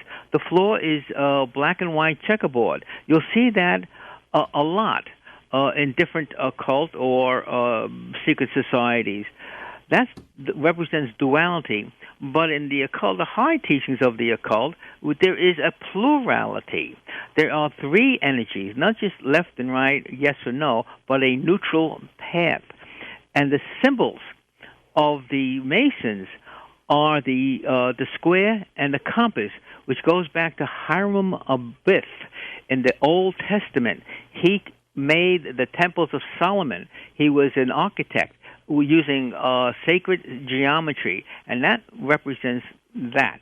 And the Melchizedek order goes way back then, and they were supposed to connect the kings throughout history. It's a secret order, and they would connect them to the power of God, and that's what the Melchizedek order is supposed to. Well, okay, it's a little over our pay grade, I think. But did you follow him at all, David? Yeah, so a lot of what he said was correct. The checkerboard in the Masonic Lodge is indeed a symbol of duality. The whole idea of yin and yang, feminine and masculine, good and evil. The whole idea that sort of representation of humanity. And he's right about that. And much of Freemasonry is based on duality. What I tried to do in this story was get deeper, and what the last caller just said was a lot of what happens in Freemasonry is under the surface, and I totally agree with that. What I try to do with this book and prior books is to get into some of these secret societies and try to ferret out the symbolism and what does it really mean? What's the source of it, and what is it they're trying to keep from us? I want to know the secret. I want to be, I want to figure out the mysteries. I may have it wrong. I don't know, but I think for the most part, based on the reaction I get when I speak at Masonic lodges, I'm on the right track. All right, my friend. Keep in touch, David. What's your next book? So I'm working on something now. The gentleman who just called talked about Hiram Abiff, the architect who built King Solomon's Temple, the architect from Lebanon, by the way. But one of the ways that they built this temple, God said, I don't want you building the temple with metal tools because those metal tools may have once been weapons. And so, according to legend, there was a special thing called the Shamir, Shamir. You're going to write about that. That's pretty good. Keep in touch. Devi Solaris with us, an ET contactee, interdimensional traveler, galactic historian, After a very fateful extraterrestrial contact experience a few years ago, which she'll talk about, Debbie awakened to her true star lineage and higher calling. Through her ancestral connection with the Akashic records, she's been receiving downloads of galactic historical information and universal spiritual knowledge ever since. She is a certified Akashic records reader and gifted intuitive. Her website is her name, linked up at coasttocoastam.com. Debbie, welcome to Coast to Coast. Hi, George. Thanks for having me on. It's great to be here. Looking forward to this. How have you been? I've been pretty good. Just been doing a lot of traveling lately, just both for personal and, I guess, for professional reasons. Debbie, tell us about your ET contact. What happened? I was a person that never really believed in extraterrestrials. I came from a science background. I was somebody that, pretty much lived an ordinary life. I worked in public health for quite a few years, was in the military for 6 years in the U.S. Navy. So I'm a military veteran. Thank you for serving. Thank you. And for a long time, I just didn't have any concept about extraterrestrials or UFOs or the paranormal or anything like that. This all changed in 2012. I was personally going through some changes, just some personal changes, as well as, we were moving to another city in Colorado. I currently live in Castle Rock, Colorado.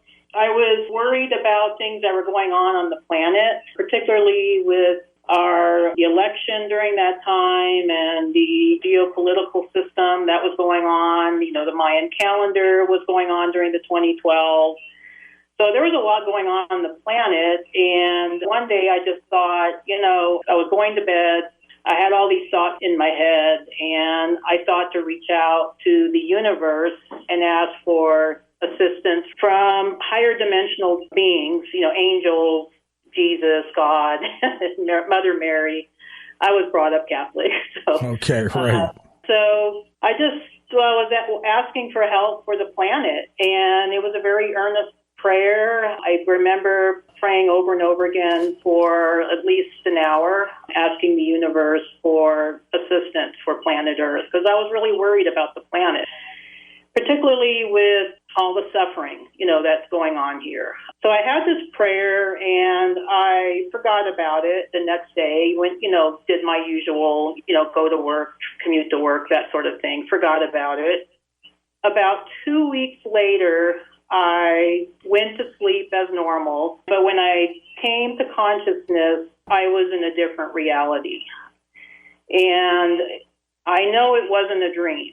Things seemed hyper real, and I don't even know how to explain that unless you've had like a near-death experience. That's probably the closest thing that would be comparable to what I went through, but I found myself in a reality where things were very brilliant as far as the colors and the details. And as I was looking around, I noticed I was on an extraterrestrial starship. It definitely didn't look like a human ship. It didn't look like anything I've ever seen in any sci-fi movies. They usually depict starships as being very metallic. This wasn't a metallic ship. It was very real or organic, comprised of light and some sort of plasma-like material.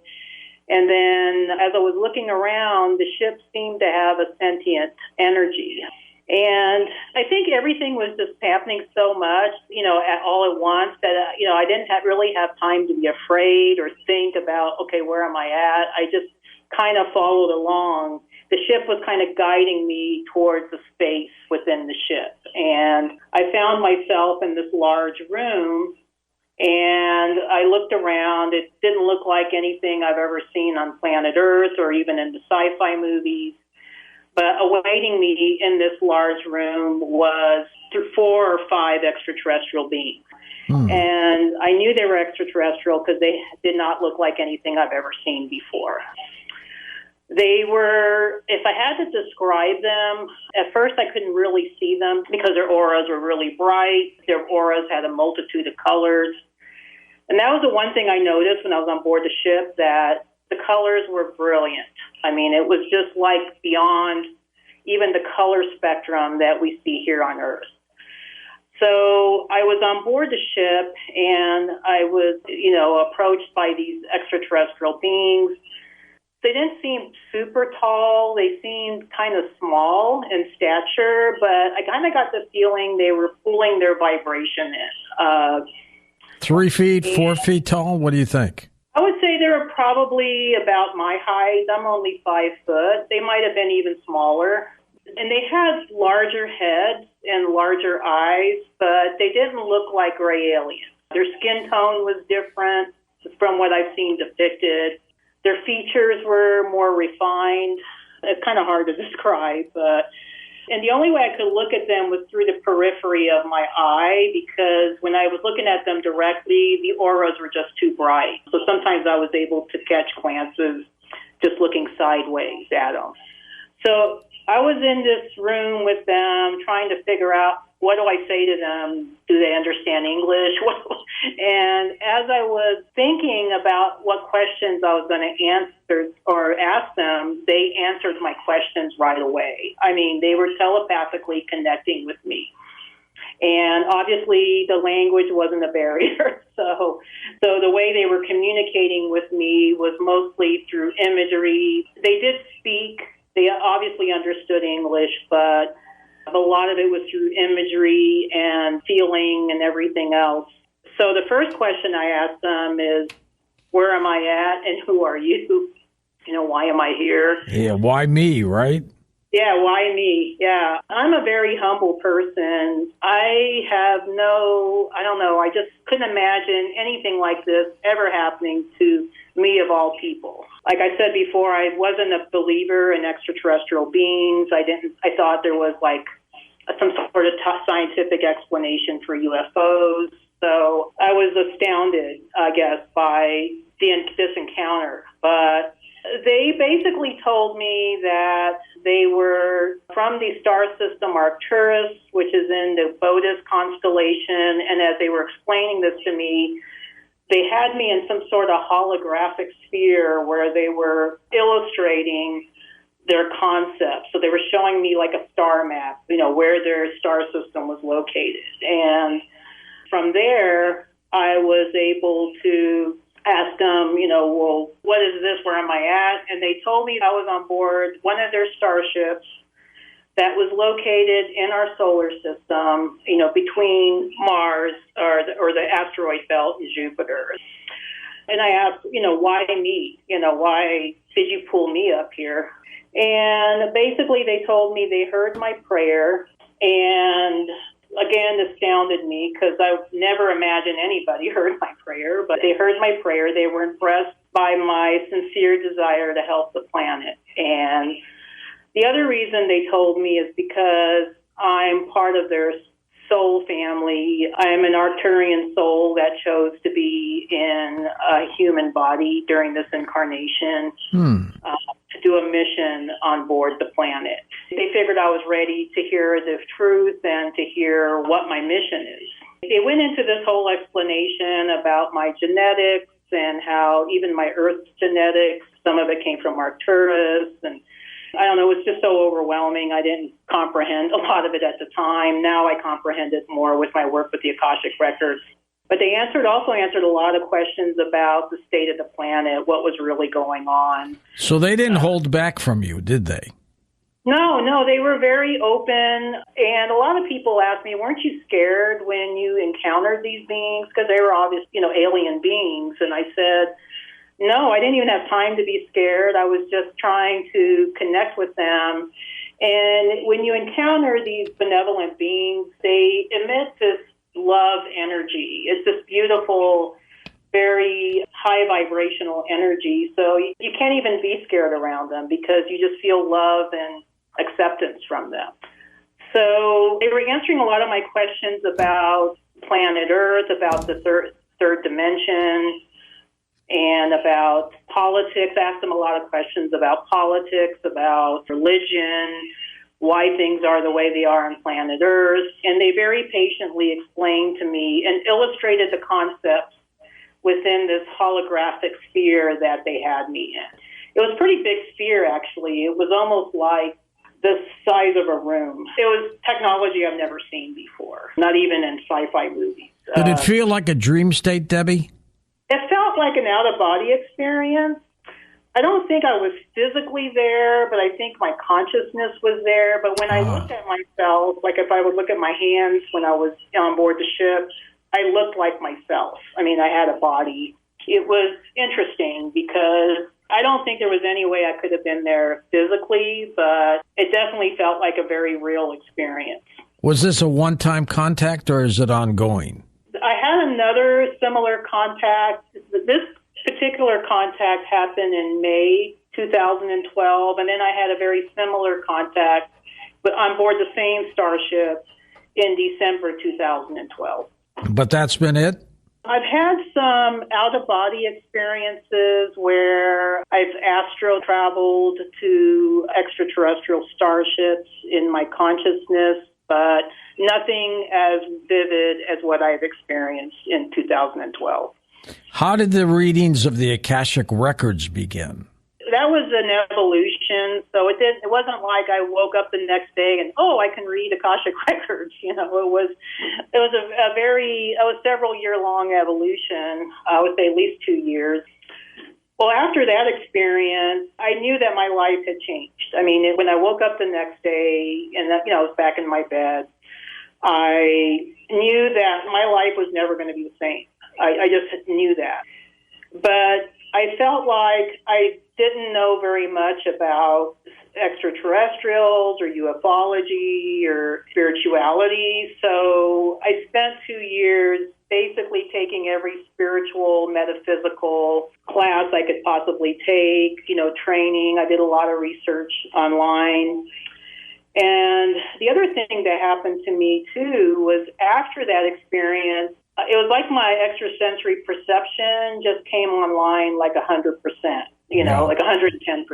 Like all of a sudden I was seeing auras around things. I was having strange experiences, where I would see UFOs all the time, whereas before I never saw a UFO in my life.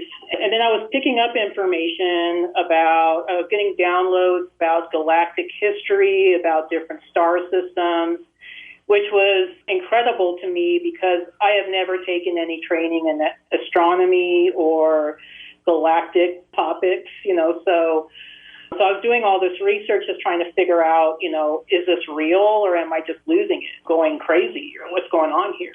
Eventually, I did started taking Akashic reading courses in Castle Rock. Colorado is like a spiritual mecca, George. I think you know this. We have everything under the sun here, as far as spiritual offerings. And so when I moved to Castle Rock, I was delighted to find out that there was a Reiki studio in town that was offering these trainings, and I just found that I had a knack for it, And even before I took the courses, I was picking up information about people, and even if I didn't know them or didn't have any details about them, I would get downloads from what I now know is the Akashic record. This included information about star races, about the history of these different systems, particularly the ones that have the most involvement with planet Earth, and kind of led to my work with the Akashic records. I've been doing readings now for over a decade. I would say at least since 2014. I've been doing Akashic readings for, I would say, thousands and thousands of people all across the planet. You were a hit when we did our Beyond Belief television tapings, that's for sure. Yeah, that was fun. Yeah, I did a reading for you, I remember. That was on the very first show. That was really cool. And what was cool about it was that we were able to tap into your soul journey. Like you didn't originate from Earth, so... and I don't think a lot of us originated from Earth. I think a lot of us here on the planet right now are star seeds or star souls that are ancient souls that came from other star systems, realities, dimensions. So that was a lot of fun, and I think a lot of people liked it. Debbie Solaris, her website is her name, linked up at coasttocoastam.com. She is an ET contactee, an amazing story there, but a reader of the Akashic records. Debbie, explain what the Akashic records are. The Akashic records are the energetic records of the universe. And I know that sounds kind of like just an out there concept, but within, the higher dimensions within the universe, there's records on every living being out there, everything, even plants and animals. And we all contribute to the Akashic records. So I call it the universe's supercomputer system. It's also known as the Book of Life in the Bible. So it's been a concept that's been around for, I would say, a very long time. So it's just been called different things throughout history. So the records are the storehouse of all information for every single living being on Earth, the universe, like I was mentioning before. And they have an effect and they influence on our everyday lives and our potential reality. So within the Akashic records, you can also access not only past lives, but also your future timelines, more in probability form, because, we are free will beings and we can change our realities with, different decisions that we make. And everyone has an Akashic record. And pretty much everybody can read the records. I know that's kind of a mind-blowing concept, for those that maybe haven't been practiced at doing it, but we all can access the Akashic record.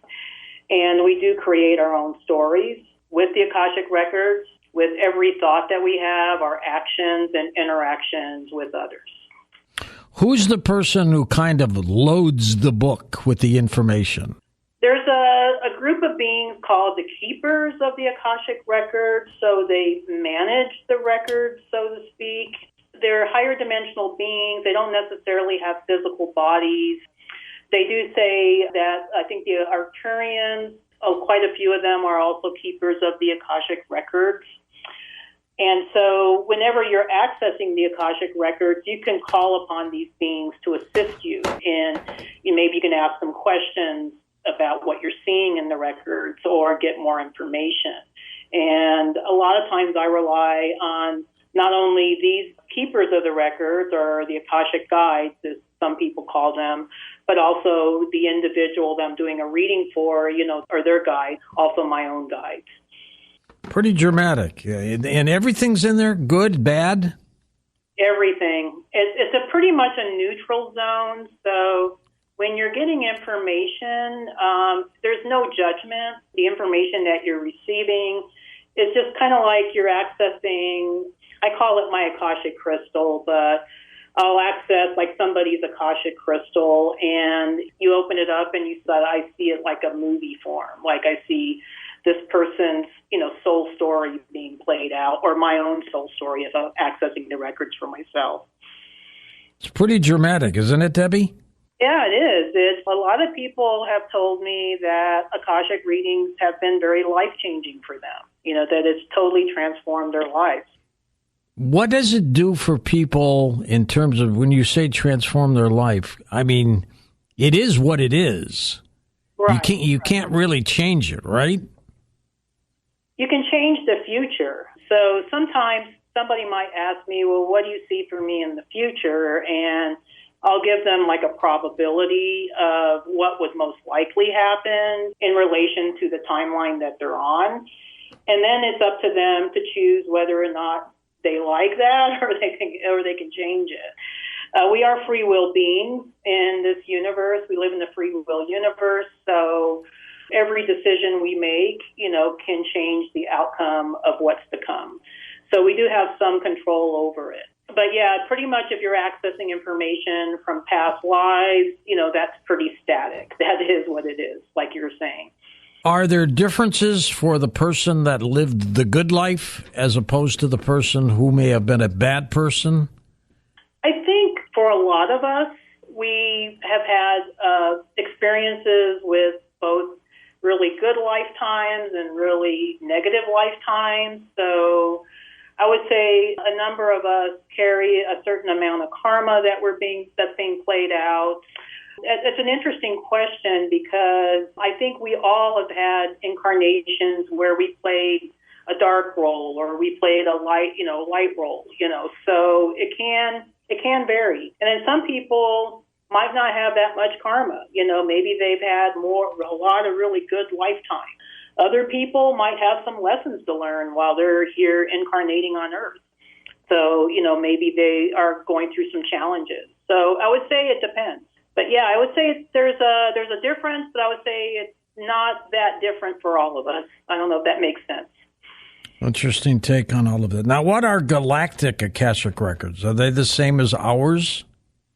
The Galactic Akashic records, the records within the galactic realm. There's Earth Akashic records, and that pertain to lifetimes and experiences on Earth, and then there's the galactic records that go much more beyond Earth history. So these would be like, information that comes from the different star systems within our galaxy or even beyond our galaxy. And a lot of people, I would say, as far as our evolution in the last few years spiritually, I would say pretty much in the last 15 to 20 years, we've been starting to have more access to the Galactic Akashic records because the consciousness on the planet has changed to where we are expanding our consciousness, towards our extraterrestrial connection or our connections to different star races. So that's changed dramatically, I would say, at least within the last 15 years. So now that our consciousness has shifted, now we are able to have access to these Galactic Akashic records and get information beyond Earth. Do our guardian angels supply information to these records? They can, yeah. Most of the information from the Akashic records do come from ourselves, though. So we are the writers of our own story, so to speak. But yes, sometimes our guides and our angels, a lot of people have angels as guides, can contribute to the records. It's pretty dramatic information, isn't it? I can tell you, George, that accessing these records and doing readings for, the many people I've done readings for in the last few years has really transformed my life in just ways I could never even imagine, back in 2012. Since you've been doing this, what has been one of the most provocative readings you've come across of an individual? I've had a few, George. I mean, a lot of us currently here on the planet right now, it's a concept that I think is mind-boggling for, the person that's new to the spiritual path. But a lot of us are ancient souls. We're also shards of swords. We've had a multitude of incarnations. There are a few young souls here on Earth that maybe have only had incarnations on planet Earth. But quite a few of us, and Dolores Cannon talks about this in her book, The Three Waves of Volunteers in the New Earth, which is an amazing book. If you haven't read it, I highly recommend it. Kind of explains the whole concept of why we're here and what we're here to do right now. A lot of us have volunteered to be here to help with the Earth ascension process to the fifth dimension. And so when you're going into these galactic records for people, a lot of times people are shocked to find out that, maybe my first incarnations weren't out here on Earth. Maybe I had incarnations in other star systems, or other realities. And we are all multidimensional beings. So we might have different aspects of ourselves within a multitude of different dimensions, in addition to having past lives in other star systems. Have you been scared reading somebody else's Akashic records? Have you stumbled across something you wish you didn't? I'm going to go back to your question about was there ever a reading that bothered you? Yeah, the shocking, yeah. I once did a reading for a lady that, she was a local here in Colorado, that I couldn't see any past lives for her. And so as I was searching through her records, I discovered that she was a soul that actually came from the universe, and she came here to change a certain timeline. That pretty much blew my mind. I did a couple of readings, not very many, but a couple of readings like that, where the individual was from the Essassani race or the Yael or, one of the future Earth races, hybridized races that for some reason have chosen to do like a time travel thing where they came here to try to change a timeline. So that pretty much blew my mind. Because a lot of times when you're doing records, you're kind of focused on this linear, path of, let me see what you were doing in the past, but it blew my mind that I could do readings for people that didn't even really have a past, that they came from the future. Since you've been doing this now, all these years, what's the future hold for you in readings? Currently, I'm not doing personal readings at this time. I'm focused on other projects. But what I have seen in the records is that there is going to be dramatic changes on planet Earth. The Arcturians, when I was on board the Starship in 2012, they showed me potential timelines for planet Earth. And the timeline I saw that caused me to start crying because it was so beautiful was this timeline of us ascending to the fifth dimension. And people were living in smaller communities. They were very connected to the planet. Everybody was telepathically connected with each other. We were teleporting ourselves energetically to different locations on the planet. And there wasn't a need for external energy sources, that we were all able to use free energy devices for our power needs, which was amazing. And I do think we have a potential for having that kind of reality, but there's obviously, I think that there needs to be a huge shift in consciousness to get to that point. And as for me personally, I'm just a messenger. I'm just here to help remind people that Earth is not the only gig, that we've all had connections with other star systems. A lot of us have felt a longing or a remembrance of maybe someplace beyond Earth. A lot of us have had that. I've done readings for a lot of people that even have had extraterrestrial contact or abductions and want to get more information about it. But overall what I see is that there are going to be massive changes within the next few years. And the timeline that the records showed me was that between 2028 and 2032, that's kind of the progressed or specific, it's not really specific, but it's just kind of a range, that we will have extraterrestrial contact where everybody knows about it, where it's not a big secret anymore. I'm not sure if that answers your question. Pretty darn close. Now, the Akashic records are basically a journey of our soul, right? Absolutely. I couldn't have said it better myself, George. And in terms of if we've come from other planetary systems, like you believe I might have, yeah. What does that mean?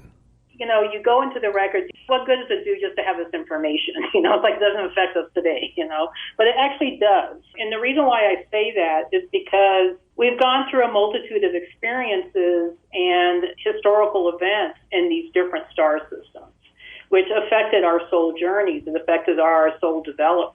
And so we go through these different timelines, and it helps us because we've come here to Earth and we're in this third dimensional reality.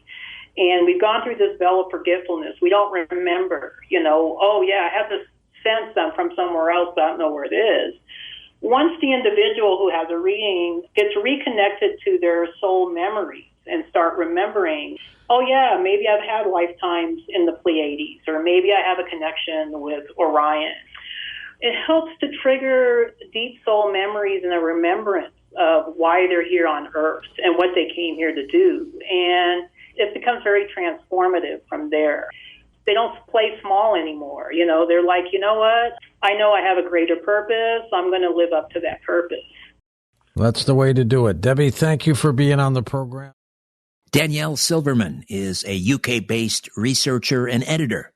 She worked for over 30 years alongside the late author Nigel Kerner, and having collaborated on all three of his books, she remains profoundly inspired by his groundbreaking explanation of the rationale behind alien visitation, not only defining what these visitors are, but how they came to be. Danielle Silverman, welcome to Coast AM. How are you? I'm great, thank you, Richard. How are you? Thanks Very well, so thank you. Me on. Oh, my pleasure. Nigel Kerner, he split his time. I don't know whether he split it evenly, but he spent a lot of time in, of course, Sri Lanka and in England. So too did another great writer, Arthur C. Clarke. Did their paths ever cross? Indeed, they did. Yes, he did meet Arthur before Arthur died. I think it was a few years ago Arthur died, but he did meet him, yes. And I think they had a long conversation, I think a couple of hours. Was Nigel influenced by Clarke's writing? No, I don't think so. I think he read his books over the years. He'd read some of his books, but it didn't influence his own ideas. As far as I know, anyway, about right. about the alien phenomenon. And how did you start working with Nigel Kerner, going back 30 years? Yeah, sure. It's, I can't even remember a time actually when I didn't know him. It's, the 30 years, such a long time. So what happened was, it was through a mutual friend, and I was talking to that friend, kind of a philosophical discussion about how it didn't make sense to me that there could be a God that, the kind of God that you see in the main religions, in Judaism and Christianity, that's directive and has some kind of influence in the world, because it just didn't explain suffering. If a God can interfere in any way, then he would just take us all to paradise, it seemed to me. So I was having that kind of conversation with my friend, and he said, well, you should speak to somebody I know, Nigel. He's got some ideas about this, and he introduced me, and I never looked back from that point. And when you worked alongside him and researching these three books, the culmination of 30 years of research and work, how did you work together? You researched and you edited, but how did you work together? Well, Nigel was he had two ways of coming about things. He's a very inspirational man. So a lot of his ideas, I just don't know where they came from, how he was able to have such a panoramic view of all aspects of existence. So why we're here, the whole explanation for how the universe came to be in the first place, plus an explanation for how the alien phenomenon somehow fits into that. But and at the same time, he had a past. He did have an academic past as well, where he'd studied various subjects. But somehow his ideas were just inspirational. So he would read something to me or talk to me about something, and that would either spark something I'd read and researched, or I would research it to check out his ideas. And we kind of established a partnership there where every time he came up with something, I would check it out, look at the evidence, and he also would be reading and find evidence as well. And, we just seemed to have a natural way of working together. And, that's how it happened. So I briefly summarized his theories about, what the gray aliens are, where they came from, who created them. But let's just, I want you to sort of unpack that for us. The idea that they are these synthetic, inorganic, artificial intelligent probes. Just kind of, how did he come up with that idea? Well, I think the first place he came up with that idea was the fact that if you look at our own development, even now, even with our level of technology, and we can see from the kind of craft that have been witnessed by people, they have a technology way in advance of ours. But even with our relatively low level of technology, we are sending probes out into space. We are exploring. We're trying to find out quite naturally what the universe is, what kind of life might be out there. And perhaps even at the moment, because of worries about maybe destroying this planet at some point, looking for possible locations where we might exist in the future. Just intelligent beings look for more and more information about their existence and the state they exist in. So he took it from there, and he just reasoned that if we're doing that at our relatively low level of technology, then surely the same kind of trajectory must have happened at other locations in the universe, and they too would be sending out probes to find out what's out there. Possibly, just as we're getting to a point where we've become destructive for our planet, maybe they've destroyed or saw that they were going to destroy their own civilizations, and were looking for a way to further their existence. at another location in some way. Then he reasoned further and saw that, well, it's artificial intelligence is the next step from the natural intelligence that we have as human beings. And he reasoned, well, it's going to be an artificially intelligent type of stage that they would have created these probes from. They would have sent out not so much physical, living, organic beings, which of course can't survive if you're traveling in space at the kinds of speeds you'd have to travel to reach any other location in the universe from any particular location. It would be some kind of artificial intelligence that they would have to send out, programmed into that artificially intelligent mechanism to find out if there was anywhere in the universe where they could exist, where they could continue. And just also, of course, because it's in the nature of artificial intelligence to gather as much information as possible, just to gather information, really. So that's how he came to the conclusion. He just reasoned it logically that if that's what we're doing, then there's every chance that that's what other intelligent life will have done. And as we know, there has to be, it just makes no sense that we're the only intelligent life in the universe. That's even it's now commonly accepted even in mainstream science that there has to be many, many locations where there is intelligent life in the universe. Right. I mean, it does explain a lot, as you say, when we look at these crafts and how they maneuver and the G forces that would be at play. You think, well, how could any organic being survive those kind of G forces? But if we're talking about a bio-robotic machine, then of course that takes care of that problem. And the other thing that it answers is all of these accounts that we have from alien abductees, how these grays seem to lack any sort of empathy. Oh, I mean, we don't always hear that. That seems to be kind of the prevalent narrative, though, isn't it? That they lack empathy. Now, do they have self-awareness, or are they? When I think of a robot or artificial intelligence, I don't think of consciousness or self-awareness, or do they have those things? That's an excellent question, and I think that question is basically at the core, the kernel of Nigel's work. No machine can have self-awareness.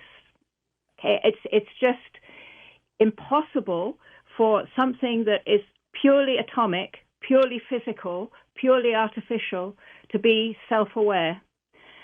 Self-awareness is a very interesting concept, and it's something that's kind of taken for granted, and that it will continue somehow, even if we make something artificial, that it could be self-aware. For example, what really completely blows my mind is these people who imagine, and it's quite prevalent, that if they program everything they are from their whole experience, maybe all the brain signals that can be recorded from their life, let's say, and I think they've invented technologies that can record a person's brain signals as they go on through life, and then people think that then that can be programmed into some kind of hard drive, and after they die, they'll exist still. And it completely blows my mind that anyone can believe that that could be possible, because it's no different to a hard drive on a computer with data. There's nothing there, no awareness, no consciousness that will perceive that information. They won't be there. It will just be data. So Nigel's take on awareness and how and the nature of awareness is the only way we can be aware of our environment, our physical world, okay, is that we have a reference that's not of this world. The only way awareness can exist is if there's something outside of your current state, so that you can have a viewing point, okay, to view the point of view, the physical world. There has to be difference. There has to be a reference. And that's how Nigel's work about the alien phenomenon ties into his general philosophical perspective about the nature of existence itself, that there's something very, very precious about everything that's naturally alive and has awareness, because it has a connection back to a non-physical state outside of time, outside of the passage of time. So if you have that reference of stillness, right, only then you can understand and perceive movement. Okay? If you don't have that reference of stillness, like a stick going along a river, okay, would only be traveling along the river. You have to be on the side of the bank still to see the stick traveling. Otherwise, you have no perception of movement.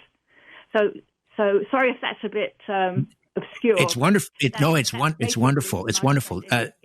So here we have the Greys, who are purely synthetic, artificial intelligence, and as such are subject to the second law of thermodynamics, the law of entropy. In other words, decay. And then we have humans, on the other hand, who have, as you point out, this continuous line of connection, lifetime after lifetime. A soul, in other words. That's basically how Nigel defined a soul, isn't it? Exactly, yes. That's exactly how he defined it.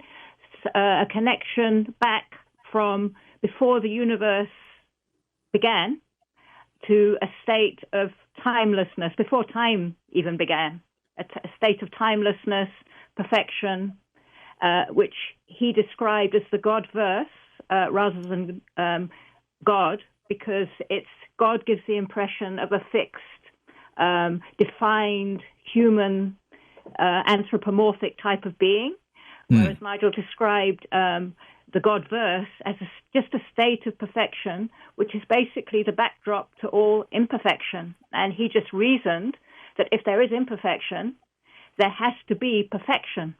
And perfection has no limits, is perfectly free, and therefore, if there's no limits, there can be no separation between one point and another. Because as soon as there's separation between one point and another, there's limit. You're defining point, you're defining edges. So right. This is a state of perfect union. And yeah, that's what he termed the God-verse. And it can only be accessed through death, really, right? Well, no. I mean, so the God-verse, because it's all-encompassing, something that's infinite contains every finite state. So really, it would be a little bit maybe misleading to think that we can only access this at death, because we're constantly accessing the God-verse. It's so our very being, our awareness, is the God-verse that is now viewing through a lens, if you like, that we have created through our decisions in time from the point at which we came into a separated, imperfect physical state. We've made decisions which have led to our being in this state now. And we are diffractions, if you like, of the God-verse. So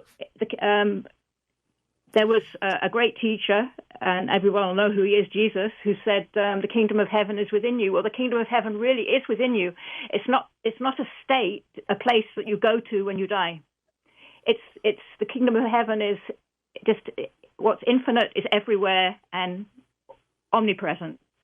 So, yeah. Okay. And that really was Nigel's position on this.